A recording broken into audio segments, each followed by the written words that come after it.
Okay, Hummel. I hope we record. No, we were on. That's right. It's nothing you wouldn't say to someone's face, right? No. Oh my goodness. That's what makes it okay. I gotta set it in person. It's fine. Chief's already flashing lapel at us earlier this morning. Yeah. Once I I didn't tap yet. Is this thing on? Yeah. We're off to a It's good start. 8:32. Yeah, I was gonna say, here we go. Today's gonna be fun. Just catching up. We missed you guys. It's been a couple. Yeah. Well, I think where would we like to dive in? I think we shared all of the costing, but maybe not. Is there anything there's- outstanding? Yes, there's a great place to Okay. jump in to start this morning if you're Take us okay away. with it. Absolutely. So costing, we've looked at, and what we are hoping to do, and we're hoping that it's a pretty light ask, but is to try to get a little bit better picture of the calculations themselves on how we came to the costing, because a lot of the costing has assumptions built in. Yeah. So if we don't really know the full assumptions of what's built in, it's really hard for us to understand costing.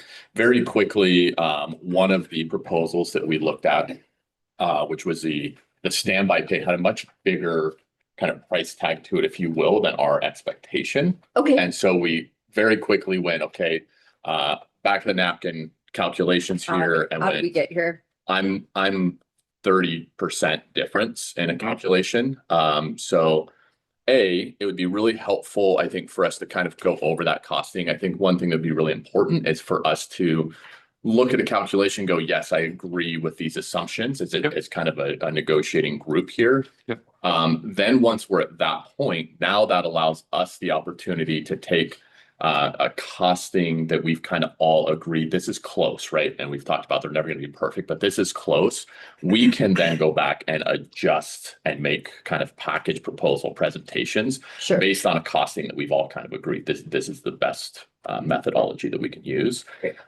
So if Justin has any ability to, and we were hoping that he's probably got a spreadsheet that he saved in doing that, and maybe could kind of build that and bring it back after our break, after our first break that we have, or potentially after lunch, to kind of look at that. And if it takes longer, then we're good with that. But Yeah, I completely agree. I mean, like, I think I had mentioned to you guys before, even like the career development, right?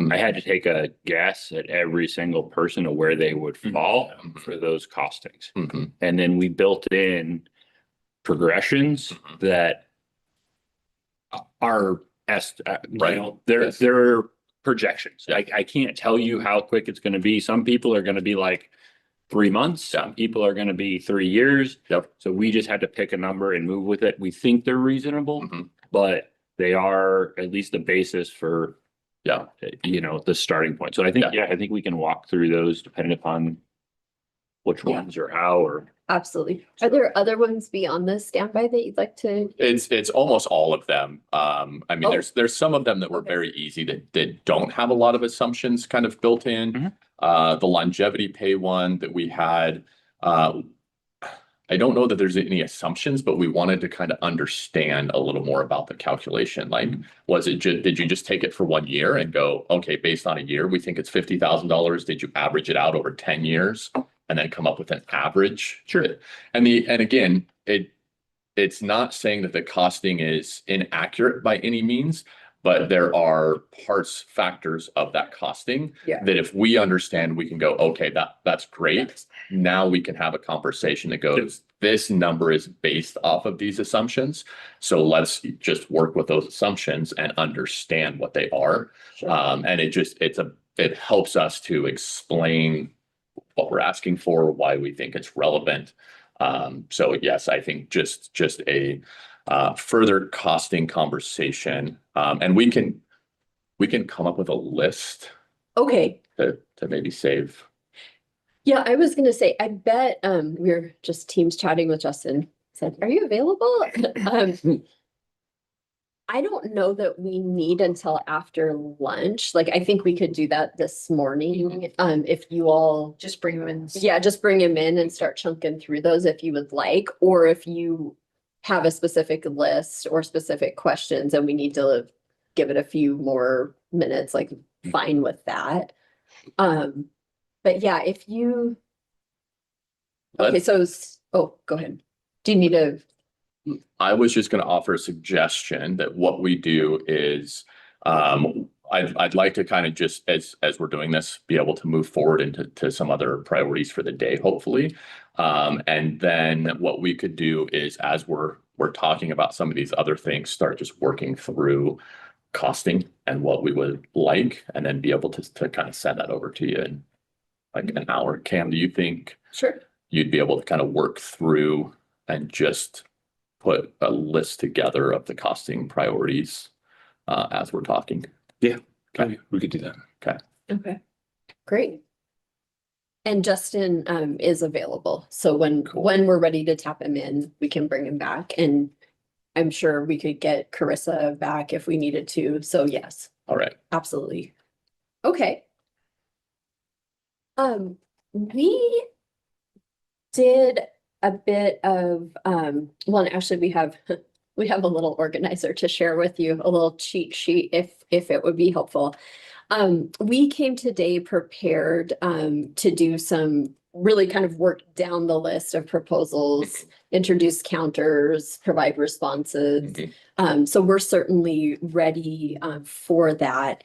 We did put together a little organizer that numbers the proposals, just so it might be a little easier as we start getting into like, no, is that number 1 or number 4, or which was that our proposal or your Yeah. counter? Or so we're happy to share that list if it's helpful. Okay.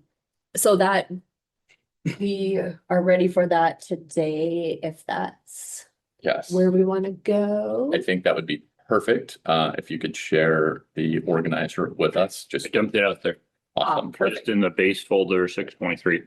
Okay. Okay. And then we can kind of talk through that, and then, yeah, going right into responses and or counter proposals. I think we're perfect. And then we can And- identify where we have. Yes, and especially I think that will help with costing as well, Great. as we go through to help kind of prioritize that list.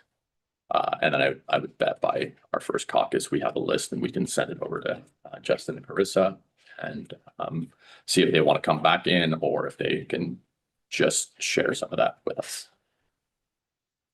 It's out there called proposal number reference. There's 2 pages. The first one is all of the union proposals. The second one is all the city proposals. So And we just listed them in the order they were presented, so there is no priority or ranking or anything. It was just literally, we went back and put them in number as to how they were introduced. But we got ourselves twisted in a couple of knots being like, no, which one was that? Which was that? I was like, could we just give them a number so we all know which one we're talking about?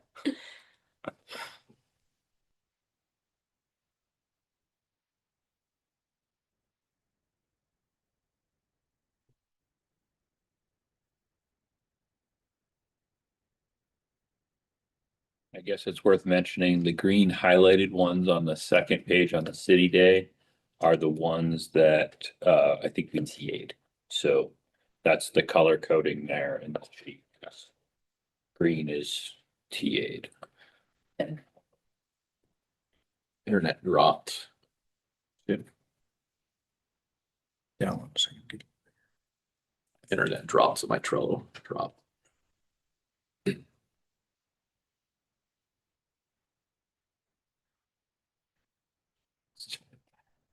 Like your MVP. That was solid work right here. Let's do this. See ya.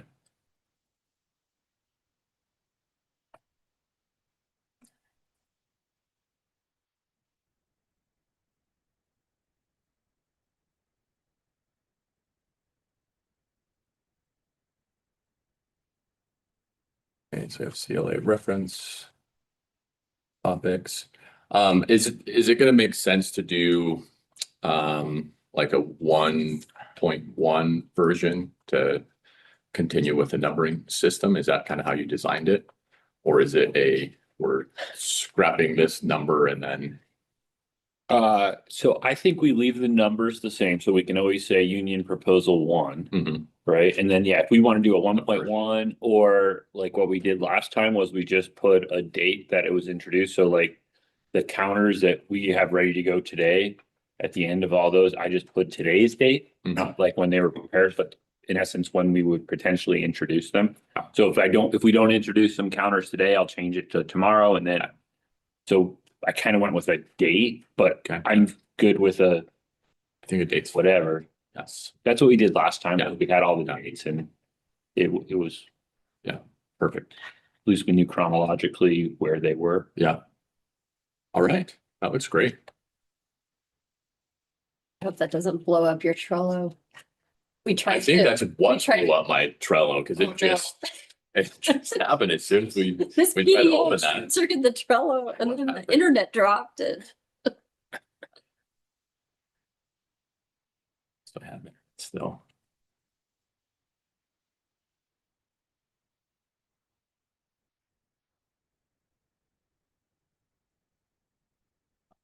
And it dropped again.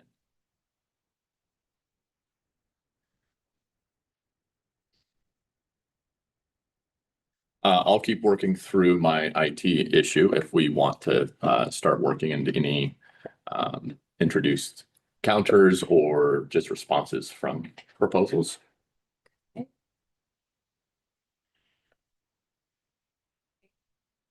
Shall we dive in?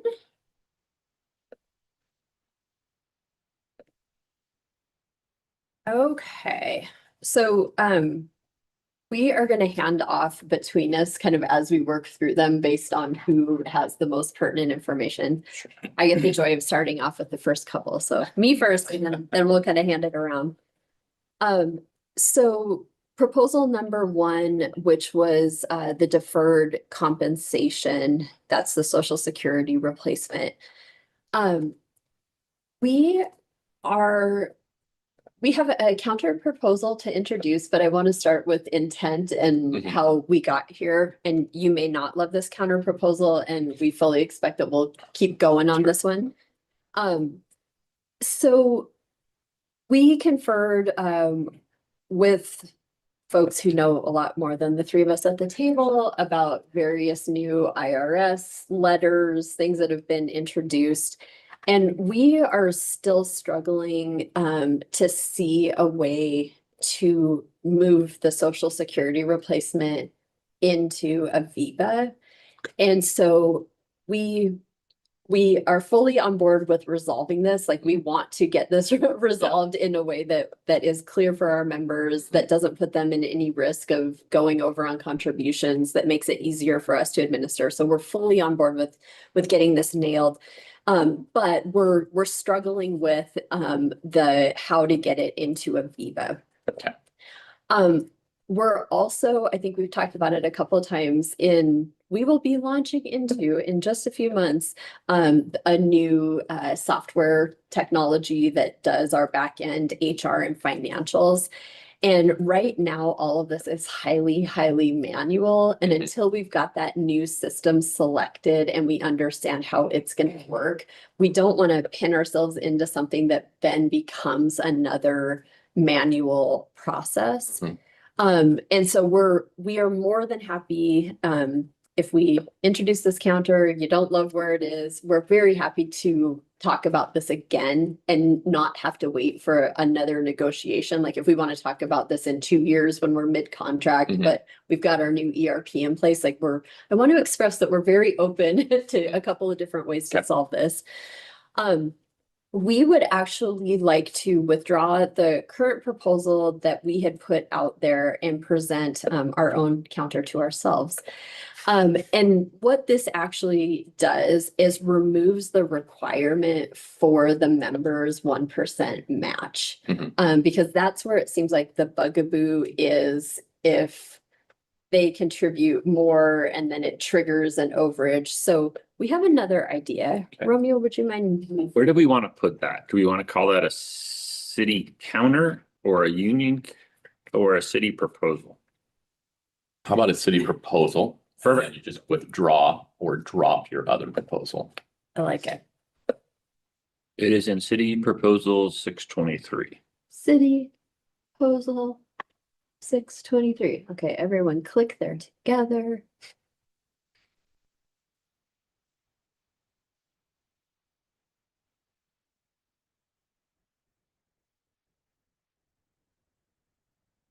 My computer's being slow. I believe it's in there, Romeo.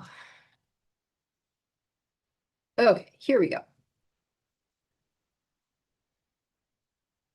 So, what we are proposing is striking, in that first paragraph, like I said, the requirement for the member to contribute the 1%.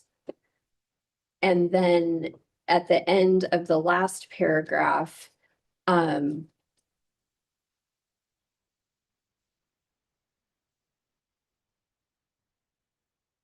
that end of the last paragraph? Sorry. Hold on, social security. Stacy's help here. It's just clarifying. Just clarifying language. So maybe for the record, I should read it out like you did last time. So this is Article 4, Section H, deferred compensation. So acknowledging that a referendum was held resulted in the loss of Social Security coverage for members. Our understanding is that the membership took a vote and opted out of Social Security. Yes. Okay. That wording was a little weird. I was like, well, it wasn't a lot. It wasn't a loss, it's a replacement, but anyway, Boise City shall, in lieu of paying Social Security employer contributions, pay up to 6 2/10% of bi-weekly wages that would have been subject to Social Security taxes prior to Social Security withdrawal, up to the maximum Social Security taxable earnings amount into the following account, Percy Choice 401k plan. So again, then the rest of that sentence striking the member 1% match. Should the Social Security obligation for general employees be reduced, the employer contribution to members shall also be reduced to the new contribution.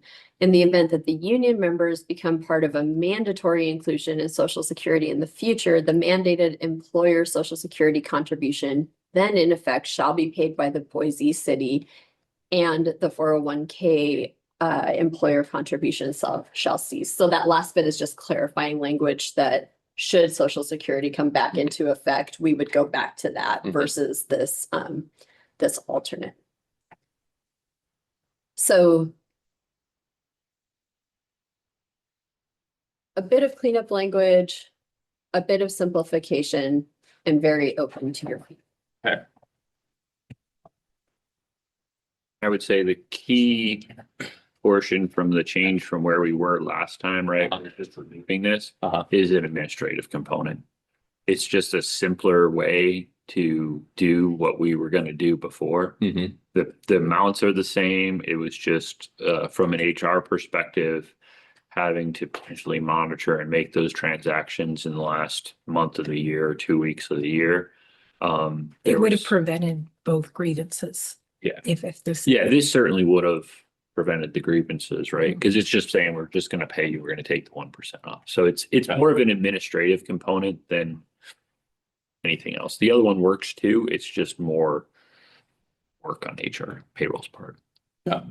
So for clarification's sake, this is a new proposal. Totally understand it gets rid of the 1%. So it does help, kind of gets us to the same goal of not having grievances. Yep. The replacement is still there. Yep. Our goal in some of the HRA VIVA was to give our members some options on what worked best for them in their lives, but it came at a cost of administrative costs. Actually, oh, go ahead, Stacey. On the So it's multifaceted. Okay. So, yes, with exploring the opportunity here to say, okay, you've got the 6.2 Social Security replacement. could we put it into VIVA? Could we put it into 457B? Or it's already going into 401. So looking at all of these different things, yes, there is an administrative component to that we absolutely would have to consider, but that's not the primary driver. It's more the legality of it. And right now we cannot find specific direction or guidance that says we can do this. Mhm. In fact, we're seeing a lot of legislation that's vague and specific to a different situation that may or may not apply to the city. So ultimately, we're not in a position right now where we could confidently say that we could do this for VIVA, that we could do this for 457B. And it really comes down to that Social Security replacement piece, that it's this program that was voted by your members to be the replacement. So there's that piece. And then we know that there is perhaps legislation that's happening right now around this that we need to say, okay, what's going to happen with that? So if you look at the legislation, the legality, and then also the fact that we have this new technology coming, ERP, that could support this program like this. To Christine's point, it's not that we're not open to it, because, you know, if we could provide this and not just provide it to fire, but perhaps even more broadly, I think we certainly should consider it. Right now. We just don't have comfort in doing that, and we'd have to do a lot more checks and balances with legal analysis ultimately. Perfect. Okay. Side note question in relation to this. I understand. I think it's a very good proposal. Our goal kind of overall with negotiations was really to kind of broaden that ability again for our members to have a more diverse retirement system of funding for what they needed. We have another proposal out there that's the sick leave proposal that we're looking at. And if we still are looking in a direction that is still an option for us to use that for the HRA Viva, I think that really kind of plays into this proposal quite a bit, because if that option is still out there, that then gives our members an opportunity to move money into that HRA Viva. And that makes it much easier for us to go, okay, this makes total sense. We're still encompassing our overall goal, which is a little more flexibility for our membership and their specific needs in retirement, which again, I think is also a goal that we all want to have, because the better retirement system we have for our members, I think the better it is for the organization as far as timing and turnaround in retirements and when people retire and their biggest concerns, which the majority of our members' biggest concern when they come close to retirement is, do I have enough money for healthcare? Yep. And so that's our overall goal. So Okay. just kind of want to throw that out there that this would make sense for us. I think if we still have that other path as an option for us to kind of start moving forward as well. And we had talked also about the 457B, and that very much is available to your members. And I think we found like half were utilizing the 457B. Yeah, they have So- to choose to contribute. It's not city matched. Yeah. It's not city matched, But they do have could. access to it. Yeah. Yeah. So I just wanted to clarify that one too. We were like, I don't know, do they? And it's like, oh, they do. And about half of them are. Yeah. Yeah. We So, just don't call it out in the contract as a benefit that you guys have access to that. Right. But we have given it. Yeah. Right. Yeah. If your members so choose. Yeah. So. okay, thank you. That is helpful clarification. And again, if that legislation solidifies and we feel like there's clear guidance, I mean, we talked about, it's like, geez, like, I bet all of our employees would be interested in that, right? Not just fire. So we're very, very open to continuing to track it, watch as that legislation moves through. If it does finalize and there is clear guidance from the IRS, like this to us is not dead on arrival at Sure. all. And it's again, like we would even revisit it mid-contract. Like we're very open to it. It just feels like we're in an area where we're not confident moving forward, because if that legislation doesn't go through, if it doesn't make it through the final IRS rules, it's like, well, then what do we do? Now we've got something in contract that we legally can't do. So that feels like not something beyond those of us at the table. Tables control. Yeah, totally understand. Okay. Alrighty. So per our handy dandy numbering system, moving in, so number 2 has to do with, it was a union proposal in pay schedules and the specialty team pay. So that one, again, I'm very interested in continuing to talk about this one. We are not comfortable moving to a percentage increase, but we're very, very open to, and actually are in agreement with you. We haven't updated this pay scale and I think it was 20-ish years. Mhm. So we're very open to increasing it at a flat rate. But we're not comfortable moving to a percentage. Wanted to talk a little bit about the why and the philosophy there. When we talked about this earlier, we talked about paramedic pay being at a percentage. And that decision really, I think, came from that being the majority of the service that the fire department is providing to the community, right? We've seen this shift over the years so that so many of the calls we're responding to are medical calls. So that really felt like an appropriate kind of percentage move from a flat rate. And so definitely, again, open to talking through it, but wanting to move away from a percentage to a flat rate. Romeo, there were a couple of other stats you have popped in there, and I would welcome you to chat through those. Sure. In terms of kind of members impacted and what we were thinking about behind the percentages. Yeah, I mean, and I don't think these are shockers to you guys. It's about 130 members or so on specialty teams-ish, right? So that this impacts a little less than half of your membership, right? And then the only other thing that I did, and just to look at to see if we converted the existing rates to percentages, it would range from about 1.8% to 3.1%.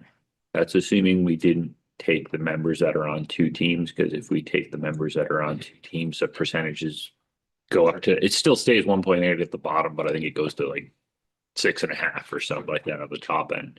So that's kind of the order of magnitude of where we are now. Was this one that you guys were curious about the cost estimate philosophy, or did you understand this one? Because this was one that I think we did provide cost estimates to you guys for this one. Yeah, you did. I think it 600 and was change. first, if I remember right, I'm still trying to get back in, but I think it was in the first costing.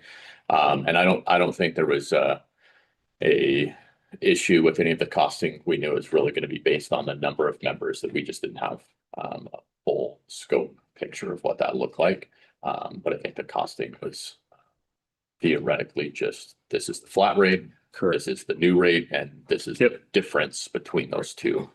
So as long as that's, we really wanted to make sure in the costing, we really wanted to make sure that that was taken into consideration, and I assume it was, but that it was a difference from where we are now to the new, versus just saying, here's our cost if we do this without taking into consideration of where we are now. Yeah, Justin can confirm that, but we have tried to go through every single one and say the career development, hey, we're getting a credit for the existing working ladder class budget. We're getting a credit for the existing career ladder budget. Let's subtract that. And this is the delta between where we are today and where we will be in the future. So And says yes, but he can come in and explain it too. Yes is very adequate for us. Yeah. And I It is just the again, incremental. I assumed delta. that's what we were doing, but I think just the clarification was helpful. So again, very interested in talking more about this. If you all want to think about it, bring back a flat rate proposal, like very, very interested in continuing to talk about it. So I'm just catching up here. We've got this as a counter proposal, and the actual. Yeah, this one we are not presenting a counter on. We wanted to equip you with the information. Yeah. And again, if it is a high priority one for you and you want to bring it back in account, or I guess amend your proposal, Mhm. or we have to find out. good terminology for this, but yeah, I guess if you would like to amend this proposal, we're happy to consider it and talk about it as part of a package. We would like to see it come back as a flat rate.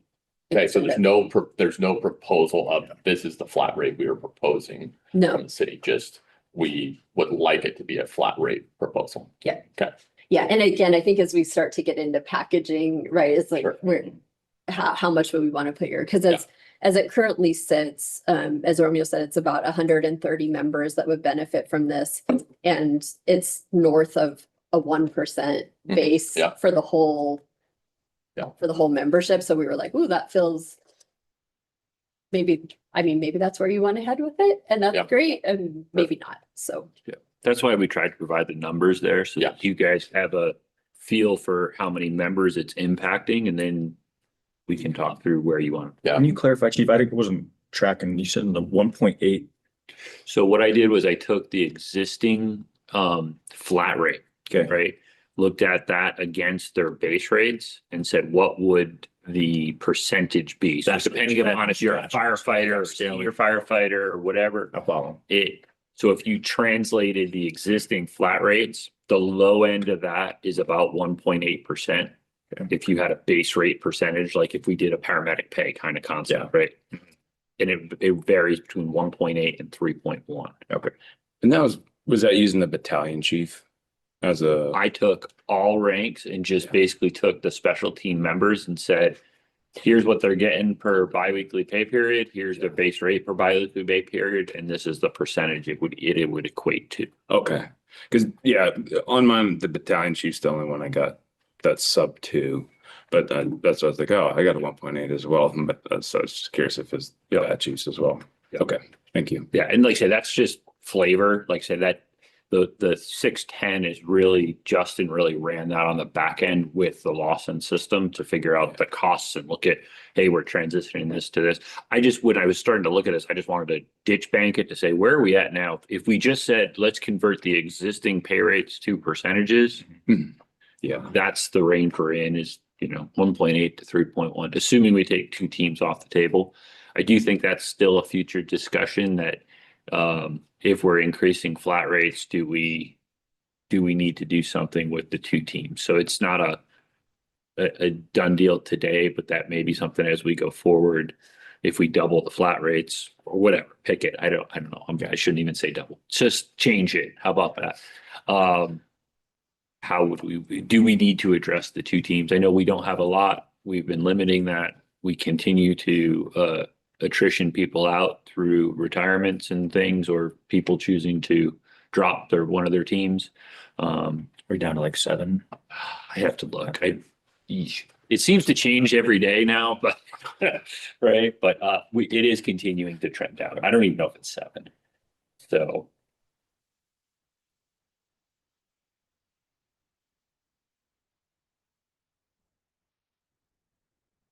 No, you feel comfortable with costing Yeah. on that with what we got? I believe the last time Justin let us know too, that because we have the step up percentages too at the 5-year and Mhm. 10-year marks. And I think that 610 is also doing step up percentage minus current step up flats. That's correct. Yeah. Correct. And I know you guys asked earlier too, and I don't want to speak for Justin, but I will.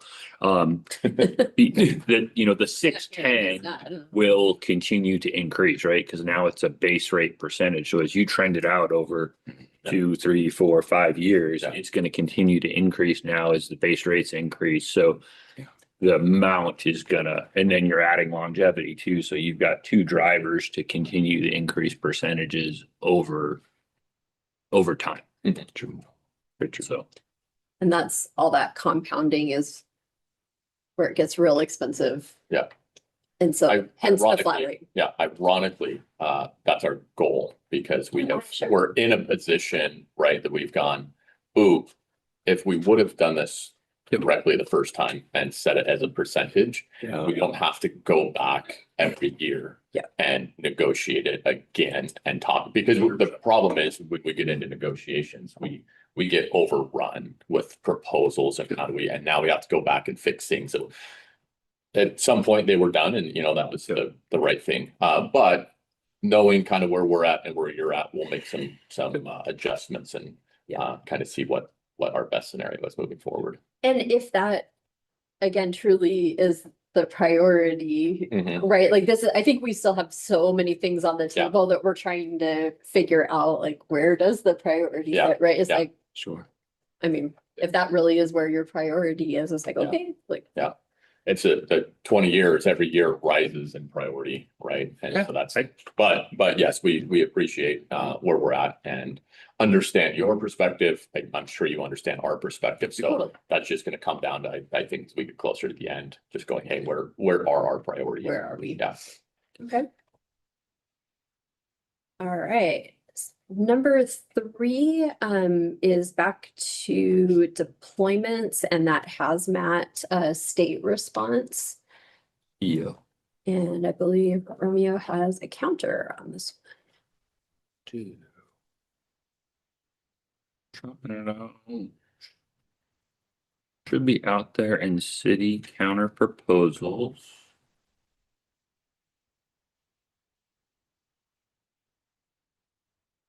Cam, I'm gonna need your reading on this. City Or your knowledge on this. So I spent a bunch of time with Chief Mitchell on this, reading the state legislation, all of our agreements, walking through all that, working with Jen Day. This attempts to do exactly what you were saying. It just, I think it cleans it up a little bit. And then just provides some levels of ditch banks in it. So the first thing it does is it basically just says members deploy to an authorized level 2 or level 3 hazardous substance incident outside of the city jurisdiction. So the way the state legislation is written, we believe this is a thing. We're still waiting for Sarasota to confirm this. But in essence, the state legislation says if you already have budgeted and paid for your members to respond to a hazardous material incident, you can't seek the extra reimbursement, if you will. So it's in the state legislation, not our agreement, right? But this is the way that we believe the legislation would limit us so that we couldn't seek it unless we're going to Meridian or we're going to Eagle or we're going to Idaho Falls, whatever. Waiting on final confirmation from Sarasota, but this is what Roy Mitchell and our legal team has kind of said, the language in the state legislation says. So please check that. And if you see it differently, once we get confirmation back from Sarasota, we'll do it. But this is our belief. The authorized level 2 and 3, you know that, right? That's just the actual incidents. If it's a level 1 and it's a monitor only, we don't deploy it. We can't go. So it's trying to just quantify when it is.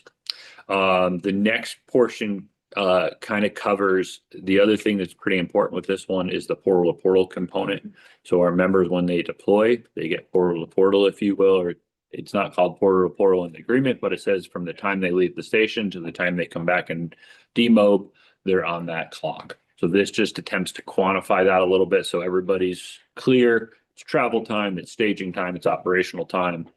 Rest time. So if you guys are on an incident and you're resting overnight, you're still getting that pay. And then the demob time when you come back. It just quantifies authorized in the next sentence. So a deployment is authorized when the state of Idaho bridge call happens, they say yes, deploy, right? Yep. And then it's authorized by the fire chief or the chief's designee. The next part, I think this one extends a little bit just to clarify your language. We wanted to make sure that it applied to the regular and overtime rate. So if they're working, it's their normal 24-hour shift, they're on their regular rate, they get 10% of the regular rate. If they move into that off cycle and they're on the overtime rate, they're getting 10% of their overtime rate. And it just quantifies that hazard pay shall be applied to all hours spent on the deployment. And then the last sentence just kind of covers that if for some reason there's components that are not recoverable for whatever reason, that we wouldn't pay more than we can recover. So I think that's always been the case with these agreements is really, you think it's a cost. There's no outlay other than potentially like retirement and the future payouts but like I say, the direct dollars in, dollars out for today's world.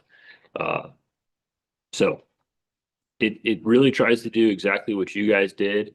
It cleans it up a little bit, doesn't reference all those direct agreements. We kind of simplified it. We're just calling it an intergovernmental agreement. If that changes, the title changes, something like that in the future.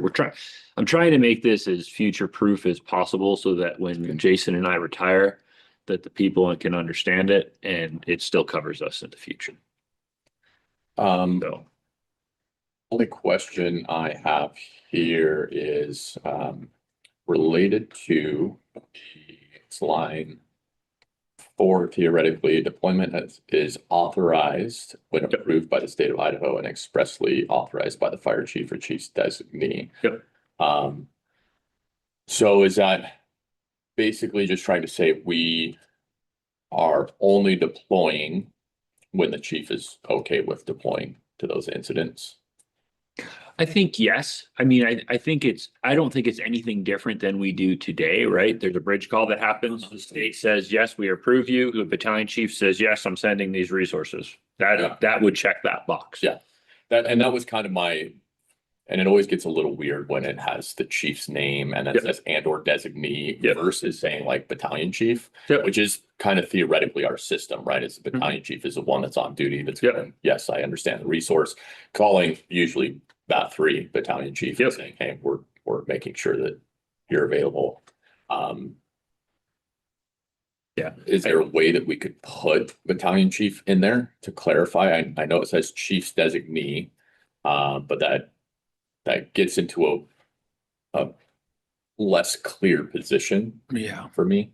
You don't have to answer now. Lots to take back to the table. I'm trying to think of why that would be bad. Yeah, sure. Other than we don't generally, I'm just trying to think of other sections in the thing. We've tried to not, I don't think we've pushed it down as far as battalion chief. Maybe we have in some. Let me look. Spots. Yeah. Okay. Yeah, that's what it's going to be. The reality is, yes, and Chief Hummel is never going to get on the bridge call and say, I authorize Regional Response Team 3 to go to this hazmat incident. Right. 99.9% of the time, it's going to be the battalion chief, and 1% it might be the response chief. Right. Yeah. Right. That's the reality. So. Yep.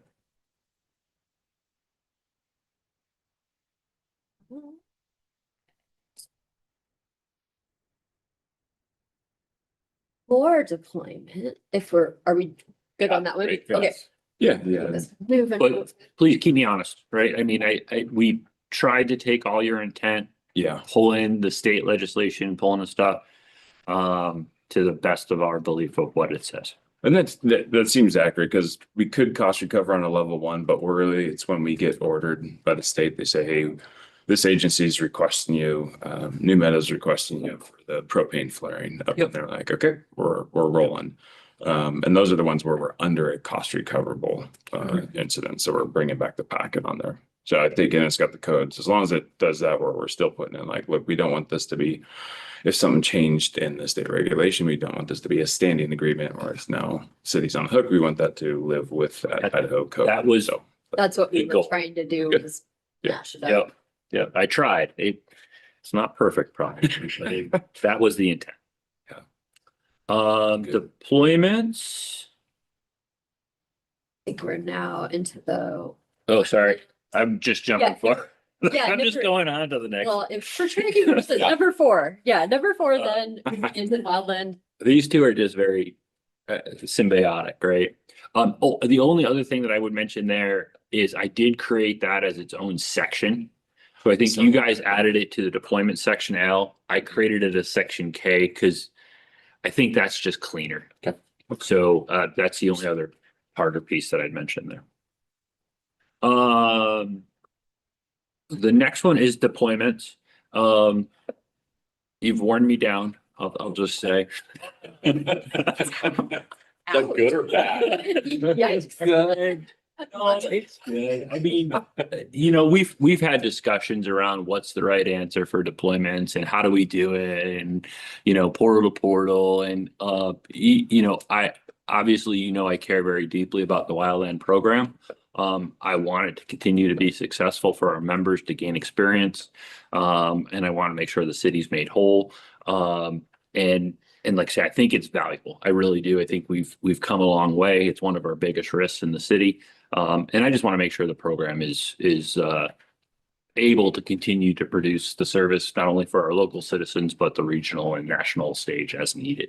So, with all that said, I think where this proposal comes back is it looks at the portal response and it moves to the portal model. It's a very well established national standard that is used mostly in California, but there's a number of other agencies that deploy portal. Similar to the hazmat deployments, it kind of pays our members from the time they leave to the time they come back. So if you notice, the language is very similar. It says basically it's a portal travel staging, trying to define those times, operational rest and demobilization. But I tried to align these two proposals language wise between the regional response team deployments and the hazmat or the wildfire deployments as much as possible so that the language was the same. So if members are, well, what does portal mean for this? It's the same, right? So that's the intention there. I guess I should start up in the first line. I did put an effective date in here. And the reason I did that is because we have a current ICMA. The current ICMA goes through April of 2026. And trying to change the ICMA mid-season, it's not impossible, but it is challenging, right? We have to go back through the state process. We have to reissue a new agreement. So this would in essence keep our existing 16-hour deployment days. So that's why the language is not crossed out up top and deleted in this proposal. It leaves that existing 16-hour minimums in there for this season. And then as soon as we sign the next ICMA, May 1st of next year, it would go into play with this. So it is portal, basically says they'll be paid for all overtime rates, for hours outside of the regularly scheduled hours. This next part here is, we talked about this quite a bit on our end, but it kind of tries to, quantify some things. And I guess it's worthy of talking about is we talked about whether we even wanted to put this in here or whether we just wanted to leave a portal.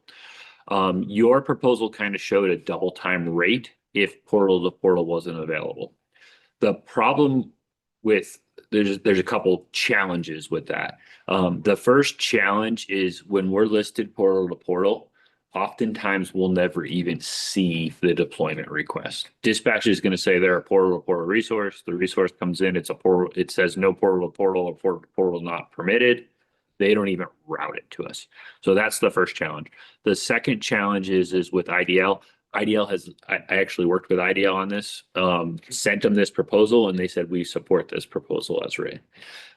They were really concerned with creating a separate rate or a different rate. And even some of their charging language in the new ICMA says basically you shouldn't be doing that. You can't do that. So I would anticipate as we move forward, maybe not 27, but in the future, they're going to prohibit separate rates. And as you guys know, the rates are all over the place. There is agencies that are creating their own wildland rates that may be tied to portal, may be tied to double time, may be tied to something else. IDL is not supportive of a separate rate for wildfire deployments. But what they did say is we could list ourselves as portal. We'll get a portal ICMA. And then if we get a request for non-portal, let's say it's a pre-po or something like that that says no portal, then we potentially can just go back to not minimum 16s, but regular straight deployment through the ICMA. They get paid their overtime hours, they get paid their regular hours, but it's actual hours worked. That's the normal deployment model for the ICMA. So they were comfortable with us saying, if portal isn't available, we'll just default to the normal ICMA model, basically.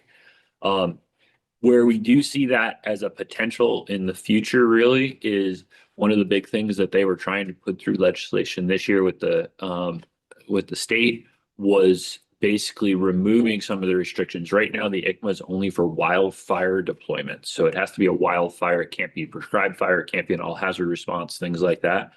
They're trying to change the language to make that possible. So what this would open up to us also is potentially if Boise or Fayette says, hey, I want to order you through the ICMA agreement for prescribed fire, for different things like that. they're probably never gonna pay us portal to portal, but they will pay us actual hours work. So I think it opens up some more things. It gives us some ability. Yeah, I mean, that was a lot of talking to say, concept is portal to portal. If we can't get portal to portal, we potentially have an option to go out as actual hours worked. Our agreement will say portal to portal, so we may lose some shoulder season stuff, but then if a member agrees to take that and we still can get it through dispatch to get that non-portal to portal assignment, we would. I would anticipate this to look like our travel training form is probably what we would build. So it's right up front. We're gonna have a little checkbox that says, I acknowledge it's actual hours worked. They sign it, send it to us. Supervisor signs it, or I guess it'd be the opposite way. The supervisor would sign it, send it to them. They sign and acknowledge I'm not getting portal for this deployment. And then we keep that as part of our payroll package to say, hey, this member agreed to this. If they don't, if it doesn't fit in their desire to not take portal and doesn't fit, they don't, we just won't send them. It's not that, I don't want to say it's not that big of a deal, but we just want to make sure it's clear in the front end. The member knows how they're being compensated. We're gonna try for portal. If we can't get it, we're gonna say, hey, member, do you want to take straight time? So that's the long and the short. It tried to take the intent of your stuff, does remove the double time rate, but it does move us to a portal kind of component. And Chief, on that one too, for the non-portal assignments. Yep. That would go, if they go to the actual hours worked, it would remove the 16-hour minimums. It would. Yeah, and the concept there was, so when talking with IDL, that's kind of the normal for the ICMA. So Yep. that's why she was comfortable with that language, because it's not a special CLA agreement. It's this normal ICMA language. So that's the way that she said she's fine with us being listed portal building the agreement. And then if we don't have portal available, then we basically default to the ICMA. Actual. So that's why it switched to the actual hours. And then the other component to it is that was part of it. The second part of it is if we really want to open this up to like the prescribed fire world, they're just, we're never going to get out the door portal in that world, or even minimum 16s, because it's a very short window where, like, if we go up and burn in the Boise, it's going to be for 10 hours. It's not going to be a 16-hour day. That it just opens up more opportunities for that. It would potentially open up or keep us in the loop for some pre-post too. So where we're pre-positioning, where there is times where pre-posts have said, hey, we're not giving you minimum 16s. We're not giving you this. And we just haven't accepted those. It's not the end of the world. But this would at least open that up. Then the member could make the decision whether they wanted to take actual hours work. I think there's some shoulder season stuff that we have a few members that like to work the shoulder seasons, right? They go out to Florida or go to wherever, that this would potentially allow them to go out if they wanted to. And if they said, yeah, it's worth it to me, I want to go work with wherever, Texas for a strike team leader or whatever.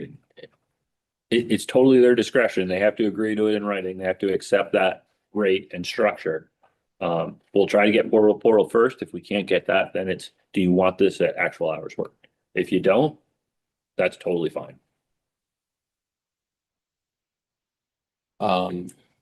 So top line says through remaining term of this agreement. Oh, I forgot that component. Yeah. Good call. So here's my concern is kind of like I opened with to you guys. I have some concerns that this may reduce our number of deployments. I think the way we crafted it with the option B will solve that. I just don't know. So I wrote language in here that basically says, hey, if this doesn't agree, it's kind of a sunset provision that we just have to renegotiate it again next contract. If we think it's all working, we totally want to leave it in. Kind of like you alluded to with the percentage rates, my concern is that when we come to the next negotiations, I want this to either self-correct or we keep it. I don't want it to become a trading point, if you will, right? I don't want to have to negotiate it out if it's not working for us. If it's working, we 100% should keep it. But if it's not working, then I think we just need to go back to the old 16s. We know the 16s work. We get out, we deploy, our members are compensated, but maybe not as much as they could or should be. So that's the intent there, is at least it's a sunset provision. If it's working, we're gonna keep it. We'll remove that. We'll remove the 16s. We'll leave the language just the way it is. If it's not working, then we'll go back to the 16th, or we can negotiate something else at that point in time too. It just kind of flips the script a little bit. It just basically says, hey, we can revert back. When talking with Garrett, this was one that I was kind of concerned about, in the sense that if we got this in at double time, or not double time, at portal, would the membership just want to keep it and say, I don't care? And this is a program related Right. provision, right? I just want to make sure the program is successful going forward. Yeah. So, Okay, perfect. yep. Thank you. Has Kirkpac had anything to say on this one? Has he seen the new Yep. proposal? Okay. Yeah.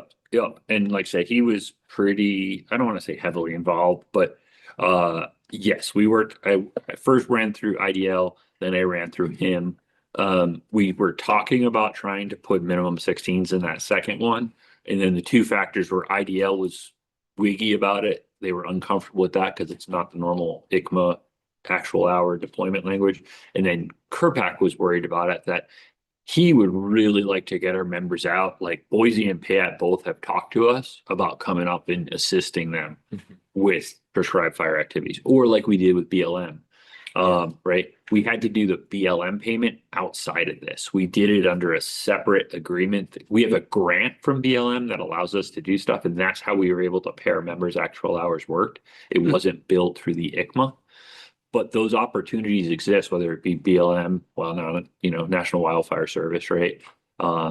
Boise Forest, Payette Forest, those exist. And the problem is with 16s, they just won't pay us that much.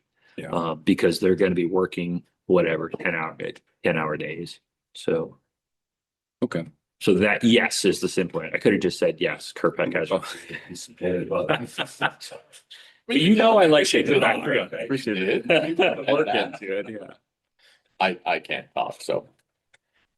The shoey short. No. A lot of my meetings go long. I'll just say a lot of my meetings.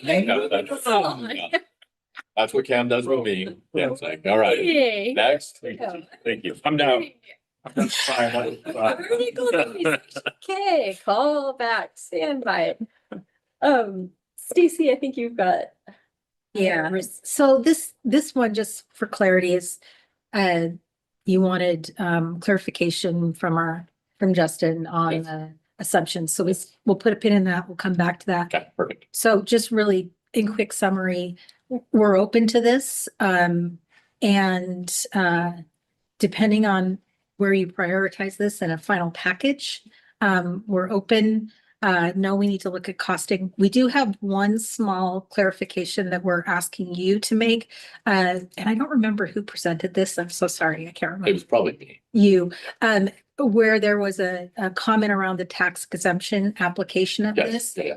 So from a legality standpoint, we'd ask that you clarify that, because I'm not seeing that as being, I'm worried about that specifically, and just want to make sure that if we work towards this, that we know that that's legal and that that's Sure. true. Yeah. And that's the one piece that we would want clarity on Yeah. moving forward. So I think it's easy. It was just in reference to new federal standards that were put in place that allowed for some overtime to be exempted in your taxing. We just want to be absolutely certain that this would apply in that Yeah, situation. and I don't know that it did. I mean, I Okay. was using a very broad Okay. statement. Okay, that's good to know. That's Okay. good to know. In Okay. overtime, and there's a potential that would help in a taxation purpose for members. Okay. But yes, by no means is it guaranteed for them. It But would they be should between them definitely and work with their CPA. consultants. Yes, okay. What that looks like, but it was just a consideration. That's all. Okay. Thank you. So on that one, we'll come back to it, and figure out what we need in terms of clarity around cost. Okay. Okay.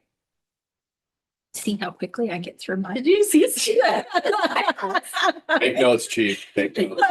It's really fast. I'm just kidding. I took notes too. I pick the civil.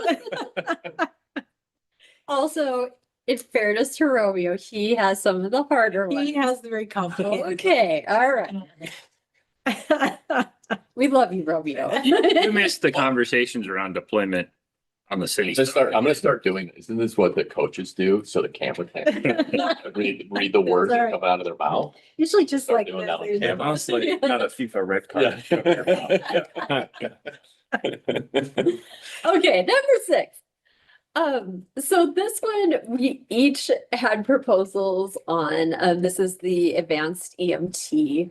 And, I think where we left off last week was we should pick one and start to work it because this seems to be common, it's a shared interest. We started out in different places, different costing. So I'm gonna kick it to Romeo for next steps on this one. Yeah, I think, and I missed some of this discussion. I was out for that particular one, but our proposal, the intention of our proposal was to create some sideboards around AEMTs, right?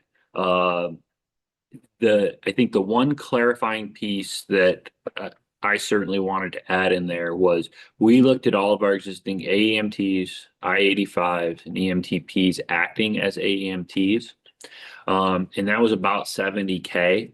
And this proposal would pay those members, assuming the I-85s are the only ones that, because they have to make a transition to an AEMT, but the AEMTs and the existing paramedics acting as AEMTs would be paid as part of this proposal at 2.5%. So it's about a 70K plus up, if you will. If the I-85s didn't transition, we do have the 3 members now or 4 members now in that existing AEMT class. They would probably swap directly into that number. So the proposal would really be, it's not a cost savings proposal. It would really be, we're going to pay those, so it costs us about 70 grand. As we move forward, I think there were some questions around what are we going to do with the savings because now captains aren't getting the 10%. The intention of the city is to expand our AMTs. So as a member goes from senior firefighter to captain and that pay decreases or a captain retires, we're going to take that savings and push it right back in and add AMTs into the system. So that's the intention is that it's really year one is going to be a hit or a cost, if you will. It's going to cost us right now, the estimate's about 70K to add those AMTs. I forget how many it was. I think it was 30-ish. I can get you the exact number if you need it. That's 2.5%. The AMTs would be at 2.5%, but it would add our existing AMTs, add our I-85s if they transitioned, and then add our paramedics that are currently acting as AEMTs into that 2.5%. Got it. So it's about 70K for that. Then as we go forward, as we see savings from that transition, because right now the proposal keeps captains at 10%. If they have it today, it doesn't reduce their amounts, right? Right. It would then move forward if the captain chose to promote to BC, if the captain chose to whatever, right? It would basically take that savings from the 10% to the 5% and then put them back in and add, in theory, a couple AMTs for every time we drop the captain. Okay, so rough number is 30-ish. That would be the initial AEMT. I can give you the exact number if you want it. Be awesome. He wants it. Yes, Vice Chair. Yep. So I have 13 written down, but I don't know if that was including like the paramedics acting as advanced. I don't want to, I'll get it. Let's continue. I don't want to lose your train of thought. So Not even- theoretically, through the proposal and through costing, we would start the advanced EMT at the number of advanced EMTs we kind of currently have in the system. Yep. Which is a 30-ish number. And then what we would do is we would start to bring money down in savings and then apply that to continue and advance the advanced number. Yep. What is the cap number that the city is kind of shooting for in that advanced EMT? Yeah, I don't know that we have a particular cap number. What we have is an established budget for paramedics Mhm. that we won't exceed. Okay. Right? So we don't, even paramedics, we don't have a hard number that says we can have 37 paramedics. We have a budget year over year that we live in. And the city allows us to ebb and flow a little bit. Yeah. But we live within that budget. Now, if in the future, and probably likely, we come back to the city and say, we want an extra $50,000 or we want an extra X into this paramedic AEMT budget to add additional AEMTs above just the savings. Right now, I tried to write a framework that builds it so that we can even have AEMTs and we can start building it. Let's see how it works with 30. I mean, I think we've seen success with it. But it's not a replacement of our paramedic program, right? It's a symbiotic relationship where we still need paramedics for certain things. We still need paramedics for our ALS medical response units, right? So there is things like that where we still want paramedics and we need paramedics. But how do we continue to build that out? But that would be, I think the goal would be right now, we're going to take all of our existing members, compensate them. Because that's the first step, right? Let's compensate our existing members that have that higher certification. That's about 70K. As we get savings, we'll add more AMTs. If we want to further advance that or quicken that, then we go to the city and budget build and say, we're going to add 10 AMTs and it's $15,000 or whatever it is per year. Thank you. That's the goal. And then let's see. I'm looking for that reduction too. If we take 5% reduction for captain, you're looking to do a 2-to-1 for advanced. Ish. Okay. Yeah, I mean, yes, I think that would be the goal would be the captain should be at a higher rate, right? So even a senior firefighter or a firefighter, if they're moving into that AMT, it should be a 2-to-1-ish. With extra. Yeah. I mean, some of it's going to be limited by how many we can get through academy, right? If they come in with AMT already, we're limited by other factors. But that would be the goal is to continue to bring on as many AMTs as we can. But we would have the flexibility at that same time if that captain drops. Maybe if 2 captains drop, we might be able to bring on 1 more paramedic too, right? So there is some level of, at the end of the day, we're trying to keep the EMS budget the same and allow some flexibility for Kurt to go, hey, I'd rather add an extra 2 firefighter paramedics or 4 AMTs or so.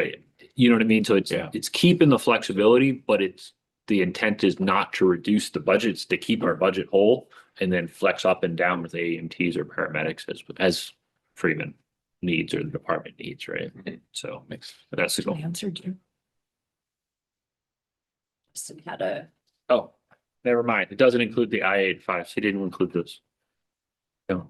So either way, He's saying 22. 22.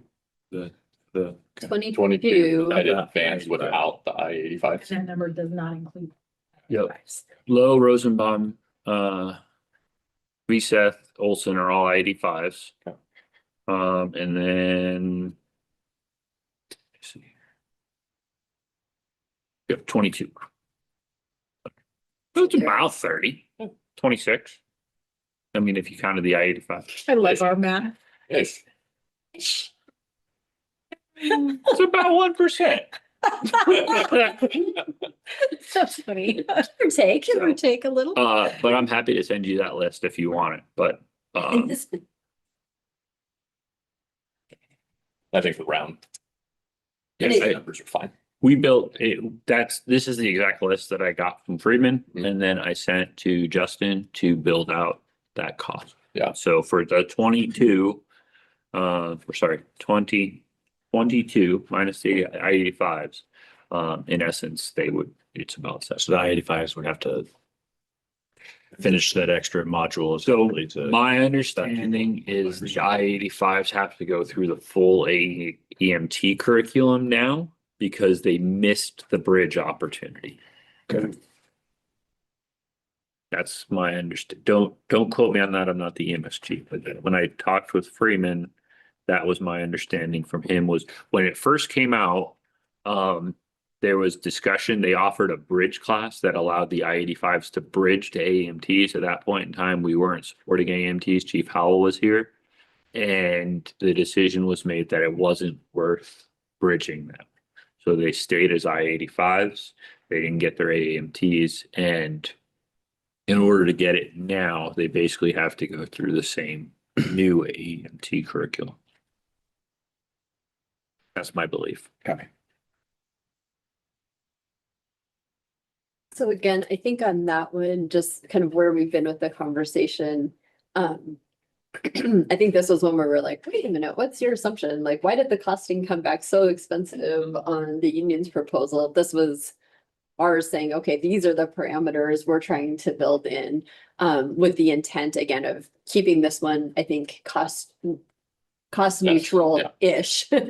But still having a pathway forward. So that's. That helps knowing that the goal is really that budget, Yeah. and to kind of work within Yep. that between the two. Yeah, the city's been generous in the sense that they've never said it's 15 paramedics or this. They've kind of just said, here's your budget, try to live within it. And then that allows us some flexibility, kind of like special teams, right? We don't have a picture perfect number of special team operators that says X. And we can float a little bit, and Justin and team have been, as long as we're, overall on our percentage-ish, Well, and again. 26, 22. New week, Yeah. we're not washing our hands anymore, it's ish. Ish. I'm an ish person, sorry. I am too, it's, again, I think we can get bogged down in details that, really, they're never perfect anyways. Yeah. So, Right? So then, number 7 had to do with the authorized strength for calculation of vacation. So that's Article 4, Section A, subsection 5. Love saying Goodness, I know, I feel like a lawyer or something, like pursuant to. Okay, go ahead, Romeo. She got that out of her system. I got it out. I got it out. that's not true. I think we have a think counter. it's more I think there's one. That's why I had to have my list. I'm like, I'm so lost. Like, I don't know the contract that well, so I get very confused. I can imagine how difficult it would be to not be a firefighter and have to Yeah. try to dig in and understand. Well, just it doesn't roll off the tongue. It's like, I can't read some article before I freehand. started this job and tried to learn about fire. Yeah. And I was like, wow. All right, so counter proposal, moving Yeah. into our folder. So with this particular one, I worked heavily with some of the people that are much smarter than me on this. Jen Day and Kelsey and Chief Hummel as well. I think the concept of what we're trying to achieve makes some sense. But this approaches it in a slightly different way and gives some subtractions and some adds. So the first component that's worthy of talking about is authorized firefighter positions. So as you guys alluded to in your proposal, we have a set number of authorized firefighter positions that live in the budget book. We also have a number of, and I think as of May, it was 6, right, that exist in temporary PCNs. So the city allows us to kind of ebb and flow a little bit again. Once again, nice city. Thank you. Don't change it. But allows us to live in that ebb and flow from when we hire to when we have openings and keeps us floating. As of May, the last May date, I think you guys get that now, correct? From Jen Day. She does that Yes. report. Yes. Orderlies. Yep. So it showed, I think we had 6 that were living in that temp PCN status. Those would not be considered authorized firefighters. However, they do live on operations, so they should count towards the VL count. So this attempts to do this. So what it does is it changes the sentence from authorized firefighter positions to the formula is the average number of firefighter positions assigned to operations. So what this does is it doesn't care if they're probationary, recruit, whatever, but as soon as they get assigned to operations, they would count. The second part of this proposal, which is the part you may not love, is looking at that same time, we have a number of members who are on extended leave for some reason. Mhm. Well, those members now are removed from that pool. So just like the probationary firefighters count, we're also losing part of our risk because they're off every day. whether it's military leave, sick leave, modified duty. If we special detail them to training, they're not really living in that operations world anymore. So this proposal basically says, hey, if we have members that are off for more than 60 days, they would come out of that calculation. So all the people that are in temp PCNs that are on operations go in. The people that are off for more than 60 days, extended sick leave, extended leave, I'll just say, would come out. And then it puts a date when we would calculate that. I just picked the first day of October with the concept being it's the start of the fiscal year and it's ish before vacation leave picks, right? So that we have a good number going into vacation leaves, we pick them. The other thing that I added in there was that's when we should calculate unless we both agree something crazy happens, right? I don't know what it is. And we need to recalc for whatever reason, we can recalculate at alternative times, but let's calc once a year, get the number of people off on VL and then go from there. We did leave the two previous provisions in here that if we added authorized firefighter positions, so if it was like July 1st, firefighter positions get added, authorized firefighter positions, we would do that recalc again at that given time.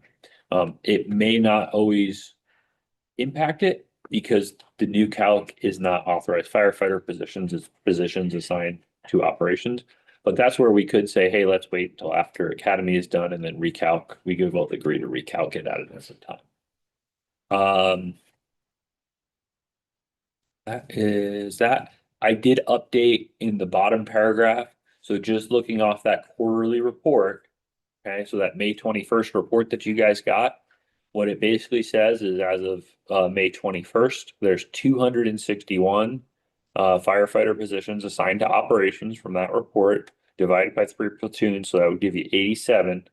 87 divided by the 7.5 is 11.6. And what that did also was took out all of those people assigned to modified duty, assigned to extended sick leave. It was kind of interesting working through kind of the long-term sick or the modified duty folks, because it was like, oh, there's a couple less than 60, there's a couple more than 60. So it wasn't the whole list of modified duty folks. I went back and looked at the list as of May where it was and took the people who weren't off 60 days and took the people who were off 60 days and subtracted them. So these numbers represent a true count based upon the previous paragraphs on language. So, and Jen Day and Kelsey both were like, makes complete sense to me. We think we can do this. It's easy. And it was clean. They were both concerned with the authorized firefighter position, just saying that because really those temp PCNs are not authorized firefighter positions. And the concern was in 5 years when we're both gone or we're all gone, does somebody say, well, we've got 6 temp PCNs. Does that then become an authorized firefighter position that's expected now versus the authorized firefighter positions is that what's in the budget book in essence, right? So digest, totally understand it's a different train of thought. It attempts to achieve the same thing, but also recognizes some of the removals from the availability to staff, right? So all those positions, if they're on admin leave for 6 months, they're not able to staff, right? So we have to staff for them. So we're losing a person that's available. Like constant staffers have, or not a constant staffer, a swing person's having to fill all these spots potentially. All right, thank you. Part of the story is we agree we need to probably clarify this in some way, shape, or form and just make it clear. Yeah. And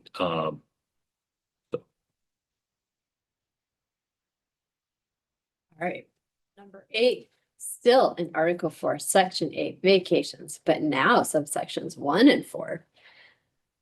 So this was the proposal around the vacation leave 3-hour blocks. And very much want to appreciate the simplification on this one.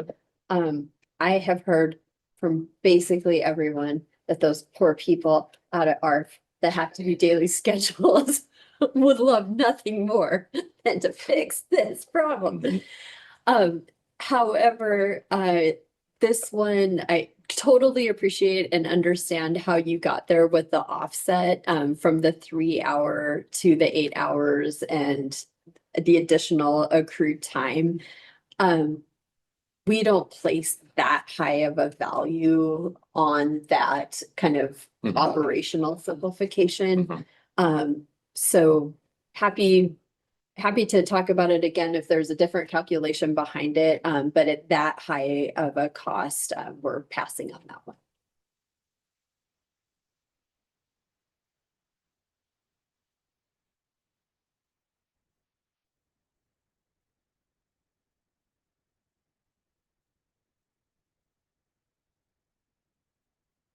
And then number 9, everyone's favorite union engine. Really appreciate and want to say that we absolutely see shared value in that. It's an incredible community outreach tool. It is, I think, has been a wonderful partnership up to this point. We appreciate that you all use it for union related activities, but that we as a city also benefit from that. We are 100% completely open to having an agreement around storage of that. I think we talked about this a little bit earlier. We don't see that sitting in the CLA, but we think that we can protect it in a different way and establish that as something that we have mutually agreed on. Yeah. It just is because it's not really pay or benefits, it doesn't, we can't see a way that it fits neatly in the CLA, but we would love to work with you on a contractual agreement in another way that we think can still get some of the protection that we're looking for and acknowledge the mutual benefit. So would love to continue that conversation with you all and happy to do it even in parallel with our CLA negotiation. So definitely want to express interest in that, but we're having trouble getting it into the CLA framework as the place that it sits. Okay. There is a whole nother lovely city program that we've developed that is nonprofit leases. So we have gone through, council's given guidance on how to do that. We have formulas and calculations for how we say like, hey, this is really like a shared benefit and a shared interest. So it's not market rate, any of that. So I think there's still a way to get there that provides the protection and provides a contract to do that. Okay. And we do love that engine. Just saying. Do we want to ask Carissa to come in for this next part? I was even gonna recommend maybe we take Oh. 15. Do you want to take, yeah, Transition and Yeah. ish, 15-ish to wash Yeah, our hands? yeah. Okay, and then we can come back Please with do. Carissa. This one's a big one. just Okay. career development. Career So, development yeah. is number 10. And Just have her in here to answer any questions. Yeah, that's Yeah, a lot of dialogue for sure. okay. So back at, for those doing the handy dandy slides, what would that be? 10, 10? 10, 10? 10.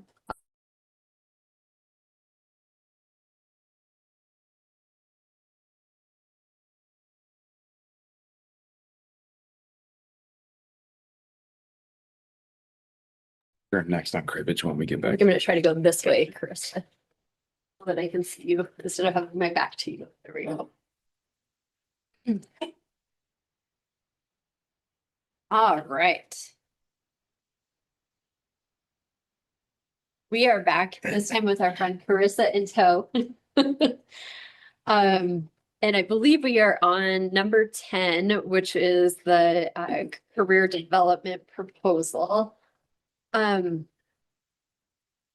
So we have a counter proposal to present on this one, but we can certainly talk through costing first and then move into the counter and how we got there. I'm very open to where you want to start since we have our resident experts. My preference, I think, would be to start with the proposal, the counter proposal, if you will. Oh, okay. Sure. And work through that. And if we get to a point where we can go, okay, let's focus on the counter and that works and focus on costing there versus, we don't know we're there. Let's get some more costing over here first. I think that would be kind of our best bet. timing wise. Great. All right, then I will hand it over to Romeo. I would say, well, I'm not gonna hand it over quite yet.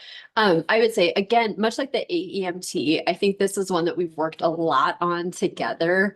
And there's a very deep shared interest in getting this one across the finish line. I'm not confident that the counter that we're presenting is at all where we land, but I think this one is like really in the conversation of, okay, here's one way to look at it. Here's another way to look at it. Is there anything different that we're seeing now that we've talked through? So just want to express this one again continues to be a very strong shared interest for us. And we'll, between Romeo and Chris, I think can explain how we took a slightly different look at it and why. But overall, why we think it would be a net benefit to the members and to all parties. So, okay, with that preamble. Yep. There, I got wordy for you. I set you up. No, that's great. Yeah, as Christine said, certainly we support this. We want to continue to work on it, move forward with it. We did a couple things in this proposal. There was a couple things from the last round of discussions that we tried to incorporate in. I wasn't here, so keep me honest if there's something that I missed. I tried to capture those in the discussions or in the proposals. I'm dropping 2 documents out there. I'll probably stick with the Word document to start because the second one is really it takes Cam's spreadsheet and just adds the new proposal next to it so that we can walk back and forth between the existing contract, the union's proposal, and then this new counter proposal with numbers. Okay. But the first one kind of just walks through it. Certainly the chart and things like that, there's portions of your proposal or your documentation that you produced. I think we need to keep those. I just don't know that they live in CLA. They probably belong over in Geo or procedure policy, whatever, something like that. So I think those are very illustrative and important for our members to have. They're not included in this, but I guess I don't want to lose that concept that some of the things that you've had with infographics, I'll call them, I think are pertinent, and we should, if we agree on this, we need to amend that and then include it in geo policy procedure wherever, just from a standpoint of pictures. So just kind of jumping in from the top, it kind of walks through, kind of similar to you guys did. Delete some things, add some things. I think the biggest walking through, very similar language. The amendment there is changing working out of class and training opportunities to at least biannually, so every other year. We fully anticipate that if we have more opportunities or needs, we would probably do more. But the goal eventually long-term is where we get to is year 1 is Officers Academy, year 2 is BC Academy, year 3 is Officers Academy, year 4 is BC's Academy. We know we're probably not there today, but that's the goal long-term in talking with Jason and a little bit with Josh about how they would love to do it to manage the workload of the training division. Kind of very similar language here. Upon completion of the required training, there is some cleanup language in there from yours. And I guess this probably is worthy of, at this point in time, I didn't redline your red lines. I started from scratch. I don't know if that's the best way to do it or not, but there was enough nuances, especially when we get into Appendix A, that I started to do that. And I'm like, this is bonkers. So just with the concept that you do have to bounce back between your proposal and this proposal, but I'm trying to highlight the things that are changing. The last line is also a change. What this basically does is, while we can talk about things, we've always kind of said the content of the training is the city's determination, if you will. So that's what this attempts to do is say, hey, we're going to notify you guys of the training, the schedules, the method distribution, rather than kicking it to Geo to make all those determinations. So then we delete a whole bunch of stuff. And then we jump over into working out of class. So this just basically tries to quantify what we're doing.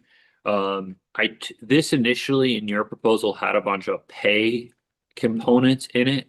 Because we have them now all in base rate in Appendix A, really this to me just defines who works out of class and when, if you will. It doesn't have to include the pay steps right here because we're actually we include the pay steps in Appendix A. So it tries to clean up this section a little bit. One thing we could talk about in the future from a clarity standpoint, whether we do it now or if we get this in, we do it next negotiations, is whether we pull those steps that we have in Appendix A into this section rather than having them under the chart, right? Does it belong more here in the working out of class or somewhere else, or does it belong in the pay? We left it consistent for now because my preference is the less red lines or ads or things like that, the easier it is to work through with your members because they know go look under Appendix A for X, Y, or Z, right? So it kind of just covers that. It walks through members in step 3 shall be qualified to work out of class to the next rank. Members qualified as firefighter 4 shall be qualified as senior firefighter or a captain. And then compensated for working on a class shall be included in the base rates for steps 3 and 4, and there will be no additional compensation. Once again, cleans up a little bit in the prevention. This is very similar to what you guys had. And then we move into the pay schedules. So these are the new numbers. It's probably better. You can look at them here, but it's probably better. We'll jump over to that other sheet when we get to numbers to talk through that. Moving on down underneath, these are kind of the steps. So this is the written components of what you guys talked about. This is very similar with some just slight tweaks in wording, but the concepts are the same. The one change is in the captain one. This is what you guys had talked about previously was captain 2 is when they complete the BC task book and academy. Captain 3 is when they're placed upon the BC promotional list or completion of the, and I think you guys talked about a department executive development or something like that. I don't know what that's called, but that was the intention here with that XXX is whatever we call that. Not a waterboarding program. That sounds horrible. That's all that's coming to my head right now. But Streak from the record.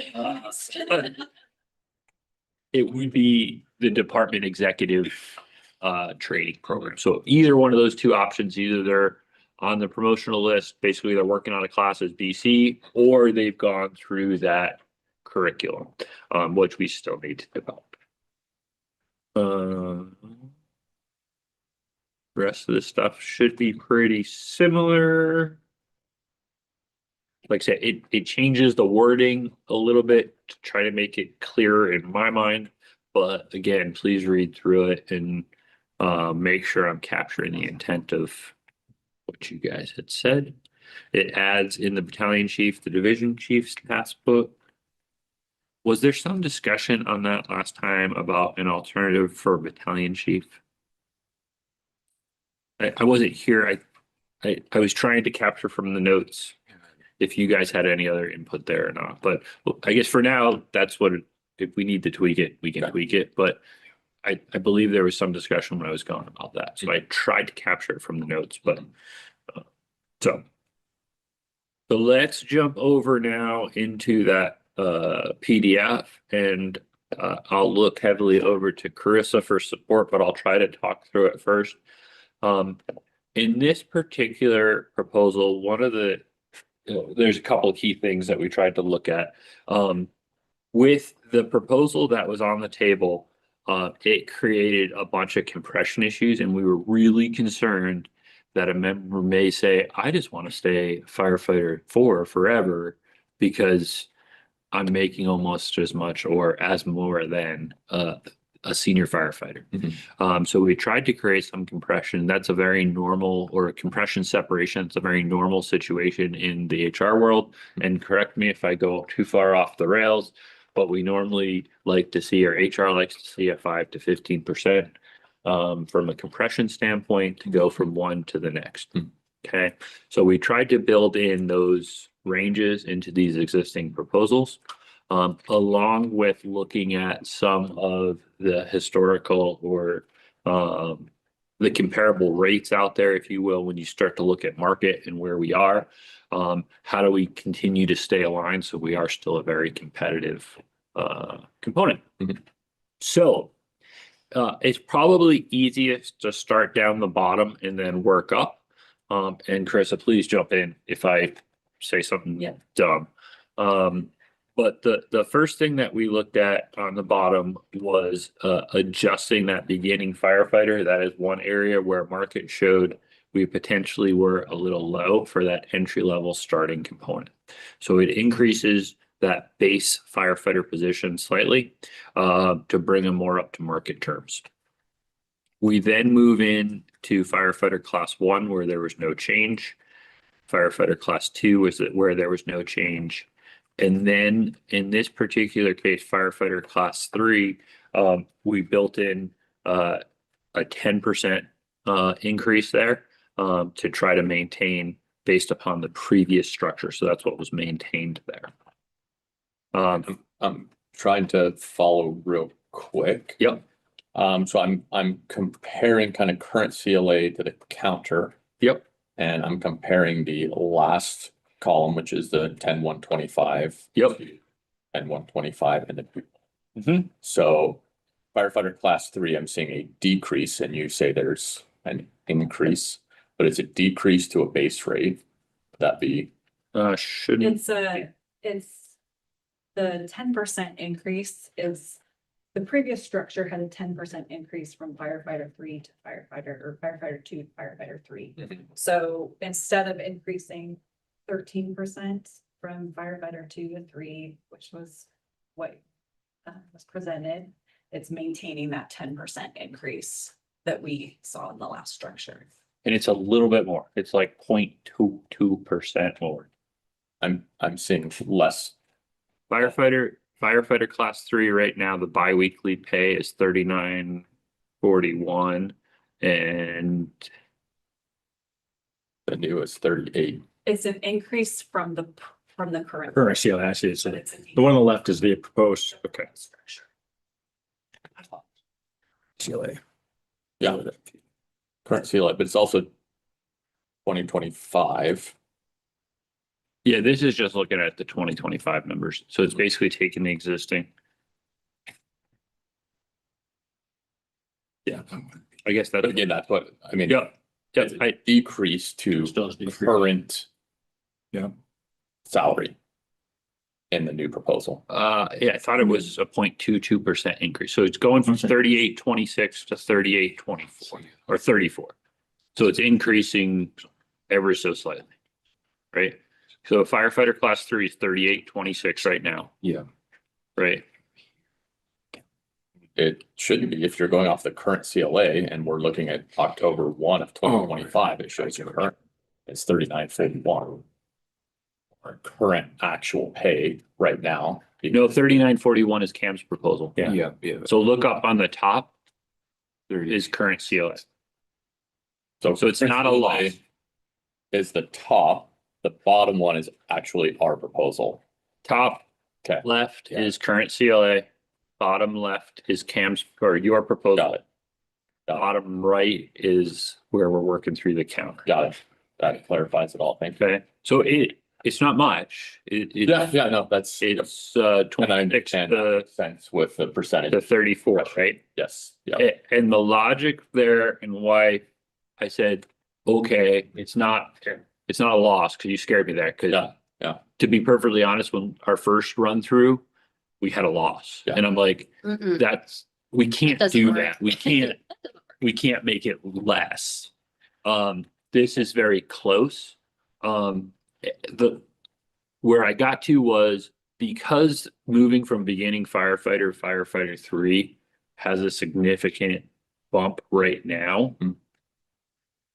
I said, let's work here, let's start here. Yep. And at least have the discussion. Yep. They're already getting, like I say, that 30% Mm. increase from beginning firefighter to firefighter 3. Mhm. Yeah, the existing ones, it hurts a little bit more, Mhm. but tomorrow's beginning firefighter, it's a little easier, right? Yep. So not a loss, not a huge gain. We did add the 2% to firefighter class 4, and as you see going forward, that's kind of our new bump from firefighter, or from step 2 to step 3 is a 2% proposal. So continuing up, this is the win here, if you will, is we got a 6%, right? Separation between firefighter 3 and senior firefighter, once again, to try to incentivize those people moving from senior firefighter up, or from firefighter 3 up to driver to senior firefighter. So there's a 6% separation there. Then when moving into senior firefighter 1, or sorry, senior firefighter 2, then there's a 3% increase up to 4178, and then again a 2% increase up to that. And I guess it's pertinent to say that those are numbers from the previous step. Mhm. It's also important to look at these numbers from your existing CLA numbers. So when you look at those, it actually does pretty much balance out Mhm. where they are getting all their career development and stuff like that. So if we want to talk through those, we can certainly talk through those numbers as well. I have those, Mhm. or we can say, hey, what would a captain 3 be making? Because we don't want to lose their potential right now. If they were making 6% in career ladder, they're actually making a little bit more. They're not losing, I guess, is what I'm getting, right? The senior firefighter can only have 3% career ladder. Mhm. They're not losing that. Yeah. So moving on, again, 3%, 2%. What this does here, and I think this is a huge win, in my mind, is really moving from senior firefighter 3 to captain 1, creates a 10% separation.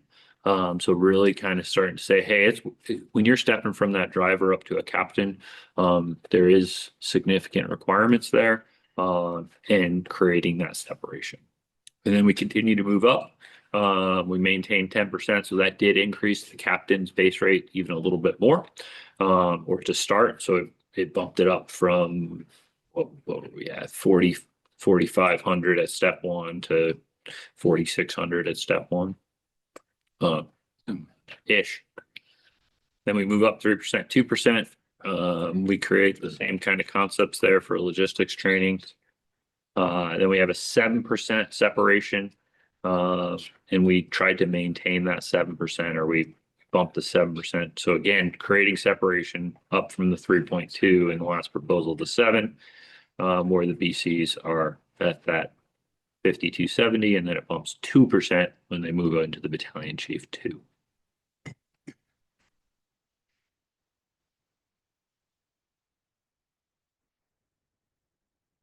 So what did I miss, Carissa? Any other logic that we talked through, or? Well,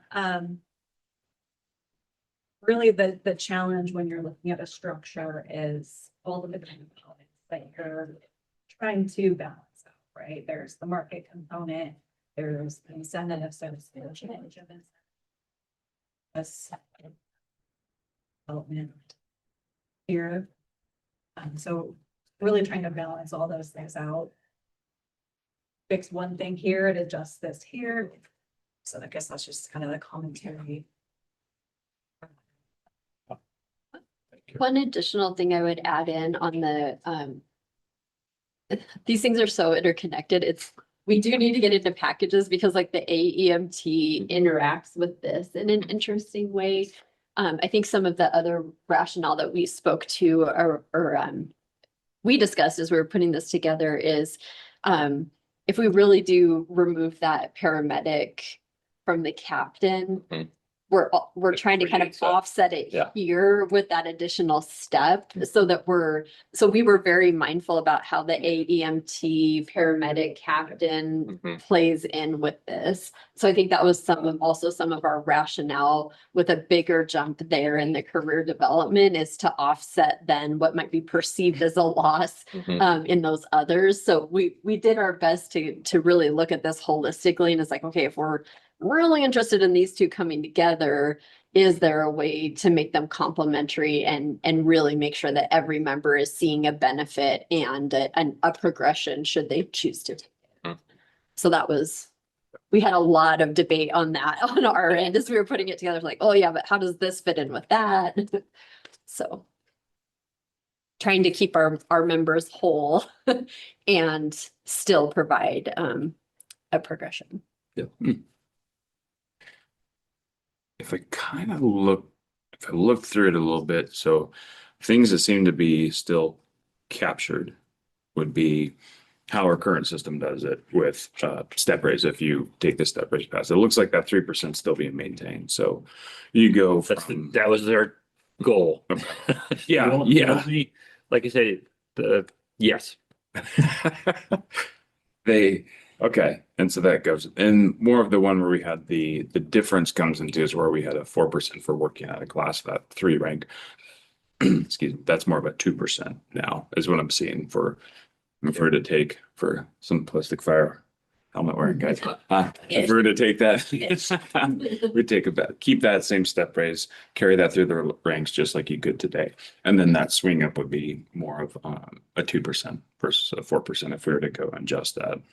Yeah. If I'm reading that. I think that's generally accurate. Like I said, we adjusted some of the other things like, like the entry level firefighter, and then we maintained some more separations and things like that. But yes, it's more closer to 2%. There's some that are a little more than that. Like the Captain 3 is about 109% over the existing CLA. So it's closer to probably 3 if you get to that Captain 3 rank. A senior firefighter 3 is about that. It's about 3 for step 1 and 2 for step. So it's about 105% of the existing. The biggest one that's real close to existing is that firefighter 3, because it's like I say, it's 0.22% more. It's more, but it's 0.22% more. So in essence, with them losing working out of class, they're getting 0.22%, right? Mm-hmm. So just the numbers are the numbers. So, right. That's helpful. It just really gets back to, we were trying to fix a bunch of structural issues. Yep. And we tried to do this last time, to be Yeah. perfectly honest. Mhm. We didn't have enough of the framework in play Mhm. to even have a logical discussion like this. Yeah. And we never got there. Yeah.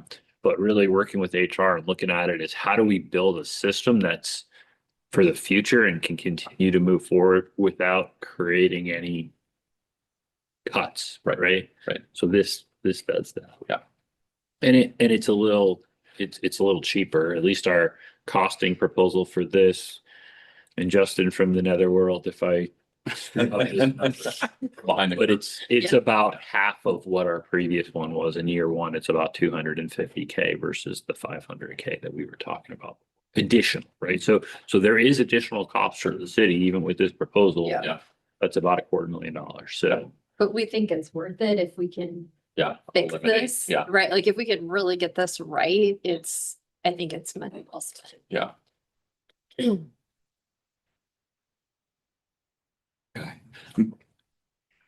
So in this one on compression too, I know we've talked about it. I will say the compression exists today as it does in here, now that we put it on paper. So the step raises, if you take a career step raises or step raise and you go through, that happens now. So if you want to take your 3% in your step and you promote to the next rank, like you have it, you just don't quite see it laid out on this appendix now. It's more hidden in the contract, if you will. So this one now it's showing it. Fair. Compression's always been there. Yeah. We're just memorializing it now in appendix. So if you were to take the step raises, put them into here, you would see on the current, like, oh, that 3% matches, and that appendix would look the same from what we had have from the step. Where it gets different is the working out of class. There's a variable on the swing up differential now versus the percentage versus a consistent on that, and then the swing up differential, that 3 number. So that 3 to the next rank would be where that change could happen. I think I agree with what you just said. Yeah, I could Yep. try to whiteboard it, but that might make. No, Or like, is that a 5 or an S? Like, oh, good point. Let me try to rewrite that. Yeah. No, I mean, and it's kind of, if you go look at the current CLA in that PDF, it shows the increase from firefighter 3 to senior firefighter is 6%, right? And then it shows the increase between senior firefighter and captain is 12%, but you have a 3% Mhm. offset there. And then you have a 7% between captain and BC, but they have potentially a 6% offset because of career ladder. So, right. Yep. So I think that's what you're getting. Yeah. at. Yes. Yep. Costing wise, we went from our costing of our new proposal to the costing of your proposal, which you said is roughly about half, got it down to about 250 Yep. ish. Okay. I haven't heard Justin correct me, so I'm going with it. Yeah, that's, It's 10. as long as we say ish every time, we're not wrong, right? Because I know we have that on a slide somewhere. Yeah, I'm we do. wondering if we could drop Yeah. that slide. Can we drop that? Maybe we just wait until we're going through all the costs. Or until we go, After okay. lunch, and we can just wrap back There you go. around on this one There you and go. verify logic and proposals and, Yep. and like I said, even the concept of at some point in time, these are all based upon me going through line by line and establishing people in the captain 2 or captain Right. 3 that Right. I Where we believe. think they would slide, Right. yeah. So there is some variability there. Even like when I did that, Mhm. it was before we promoted the 10 senior firefighters, Mhm. right? So there's continuous. It's an ish it gets back to. Yep. So, oh yeah, there it is. So yeah, it went from about 500K to 225 in year 1, 1.5 million to 915 in year 2, and 1.8 million to 1.17 in year 3. So it was a decent savings by dropping that and adjusting the way we did. Guessing, did most of that come from that working out of class differential? I think that, and I think it was the firefighter 3 because we have a large number of firefighter 3 savings because we Oh. kept them fairly consistent. Yeah. So that's where we saw probably the biggest savings was because the firefighter 3s are staying Yeah. fairly consistent, Yeah. right? They're only Yeah. getting that 0.22%. So we're spreading out that they're working out of class throughout everybody, if you will. We're kind of looking across the whole system, balancing and trying to restructure. I think that is the hardest, as we talked about, like, this is a paradigm shift, Yep. right? Like, this is a. Mm. Yeah, their break even roughly right now would be 31 hours for them. So if they got more than 31 hours today, they're Yep. yeah. Yep. And we've got some that are 1,600. Yeah. But Which also is not good, right? Like Right. that shows like we've got a Yeah. structural problem if someone is Yep. 1,600 hours a year out. It's like this. 3/4 in. We have a That's not problem. Right. you think about that, that's 3/4 of the year, 3/4 of 2,900. They work 1,600 of those Yeah. out of their What do position. you think the driver, I mean, obviously that's an anomaly, right? So what do you think the driver, is there a sick modified duty? Yeah, usually I think that's like the exceptions, like that kind of, that temporary swing up in a sense, or like the driver's out long term, so they just Yeah. keep moving the firefighter up to the driver's spot, keep him in Yeah, it. it's, I mean, when you look at that though, I mean, it's more than 1 or 2. Sure. Yeah. It's Yeah. 5 or 10 Right. that are in that Yeah. 1,000-hour plus range. Yeah. of WOC. So it all has some form of causation that has created that. Yeah, I would agree. There's probably somebody, either the senior firefighter slot isn't filled at their station. And they just said, hey, just stay there and work out of class. And you're not getting put in the WOC role every day. You're just there for 6 months because, Yeah. Okay. Maybe it's because somebody's on admin leave or somebody's on whatever, right? So they just move the firefighter up. But hopefully, as we move forward with this new career development system, we can get more people to work out of class and maybe that Mhm. gets spread out, Yeah. right? That's the goal. Well, and I think that is the goal, right? Is Yeah. we have less of those anomalies. We have more of it consistently applied across the board. And really for the swing up, we also have the ability of people to then swing up in-house a lot more, just because you have so many more people that are kind of available. Yeah, the goal is to get rid of the in-house because we've got Yes, and because you theoretically don't. 95% of the people at firefighter 3 or senior firefighter 3, right? They can just fill that role on their engine in their district. All right. Yeah. Gentlemen have questions related? I think there's a lot. There's a lot to digest there. Yeah, there's a lot to digest. I mean, yeah, it's no difference. I mean, that's why we've been working on this for 10 years, right? And at least I feel like the good news is, and I continue to say this, is we are so much further ahead than we were last negotiations, thanks to the work that you guys did ahead of time in Geo to build out the framework. Because, yeah, we got a few little tweaks, but last time we spent Oh, 2 yeah. days just talking about framework. Right. And then we could never get to this. And Yeah. So thank you. Thank you all. I mean, that was a lot of work, I know, to get to, hey, here's how we can make this work. And I appreciate that. All for the right things, yeah.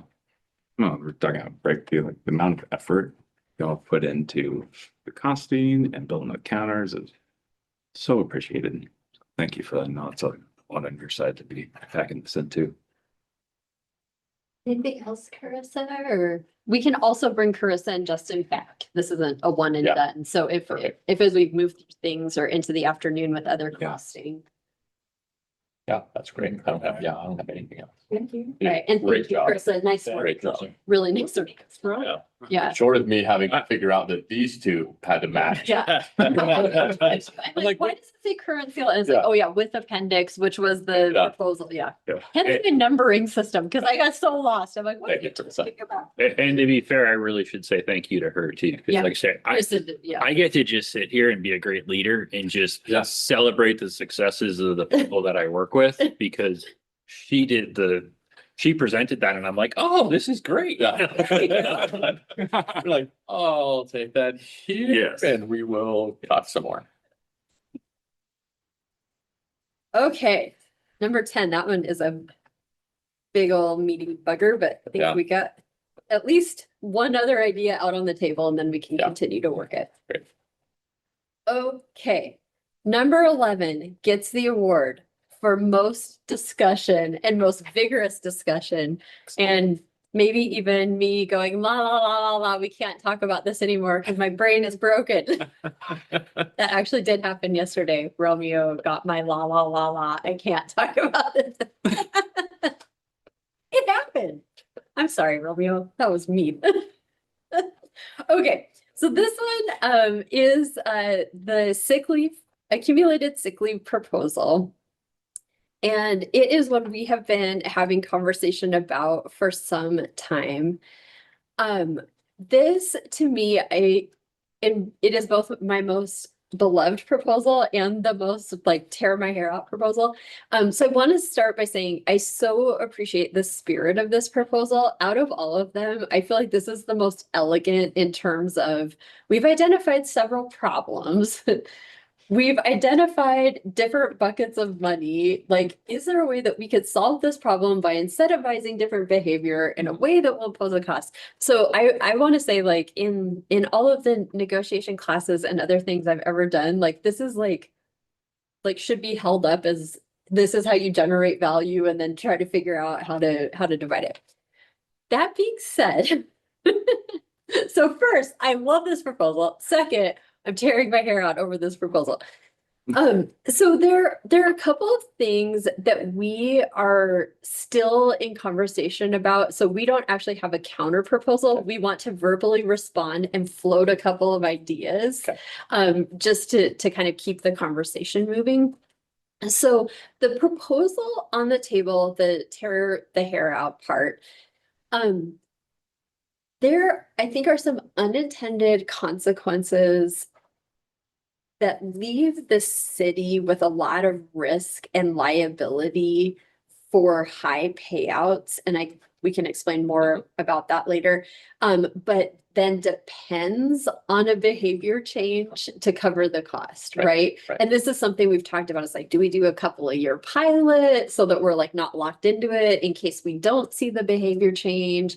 So I think we have among us developed probably 7 different counter proposals that were like, what about this? What about this? How about that? However, something you said this morning sparked counter proposal idea number 8. And it was when we were talking about the interplay between that deferred compensation and this proposal.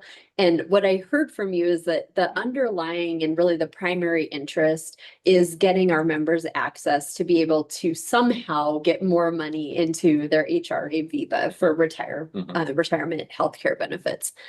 So this was like a spark of inspiration this morning. Would you all be open to looking for other avenues? If that's our ultimate goal, is for members to be able to, whatever the contribution is, like just somehow get more into their HRA VIBA. Would you be open to looking into other ways that we could actually open that up for direct contribution? And I'm throwing this out here as an idea. This morning in that deferred comp, we proposed doing away with the members' contribution to secure the 6.2% Social Security replacement. What if they could instead contribute that to their HRA VIBA? So I think it's kind of the spirit of there's no additional cost. It's putting the member in the driver's seat in terms of where they want their money to go. It may, if you're open to even thinking about it, it just may be like a way cleaner way to get there without us having to do a bunch of back end, very complex calculations on sick leave and sweeps and sell down. So we wanted to float that, and you don't have to answer now, but we wanted to float that as an idea, kind of those 2 proposals potentially working together and just allowing members to put a contribution straight to HRA VIBA instead of to their 401k. Let's just sit with that. So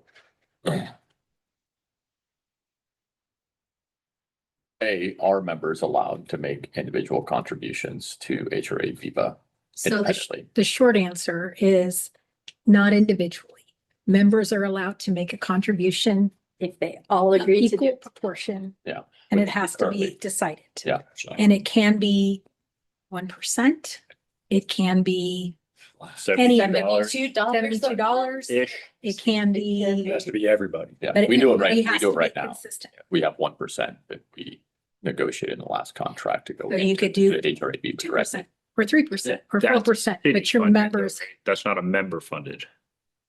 Sure. So, yeah. Yeah, but what I'm saying is. We negotiated Okay. instead of getting a raise. Yep. That we would hope.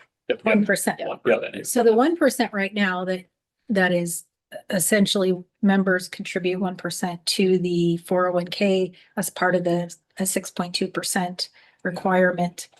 The suggestion is, what if that 1% requirement is VIBA rather than the 401k? Because that we actually could do as long as Everybody everybody's was doing in. it consistently.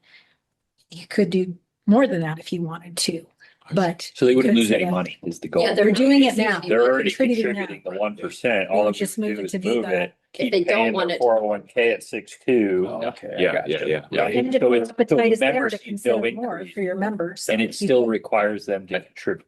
The trick is for us and definitely not off the table, and we will kind of, mull on it. think about it, Yeah. but the goal was, how do we allow some individual opportunity? And- Understood.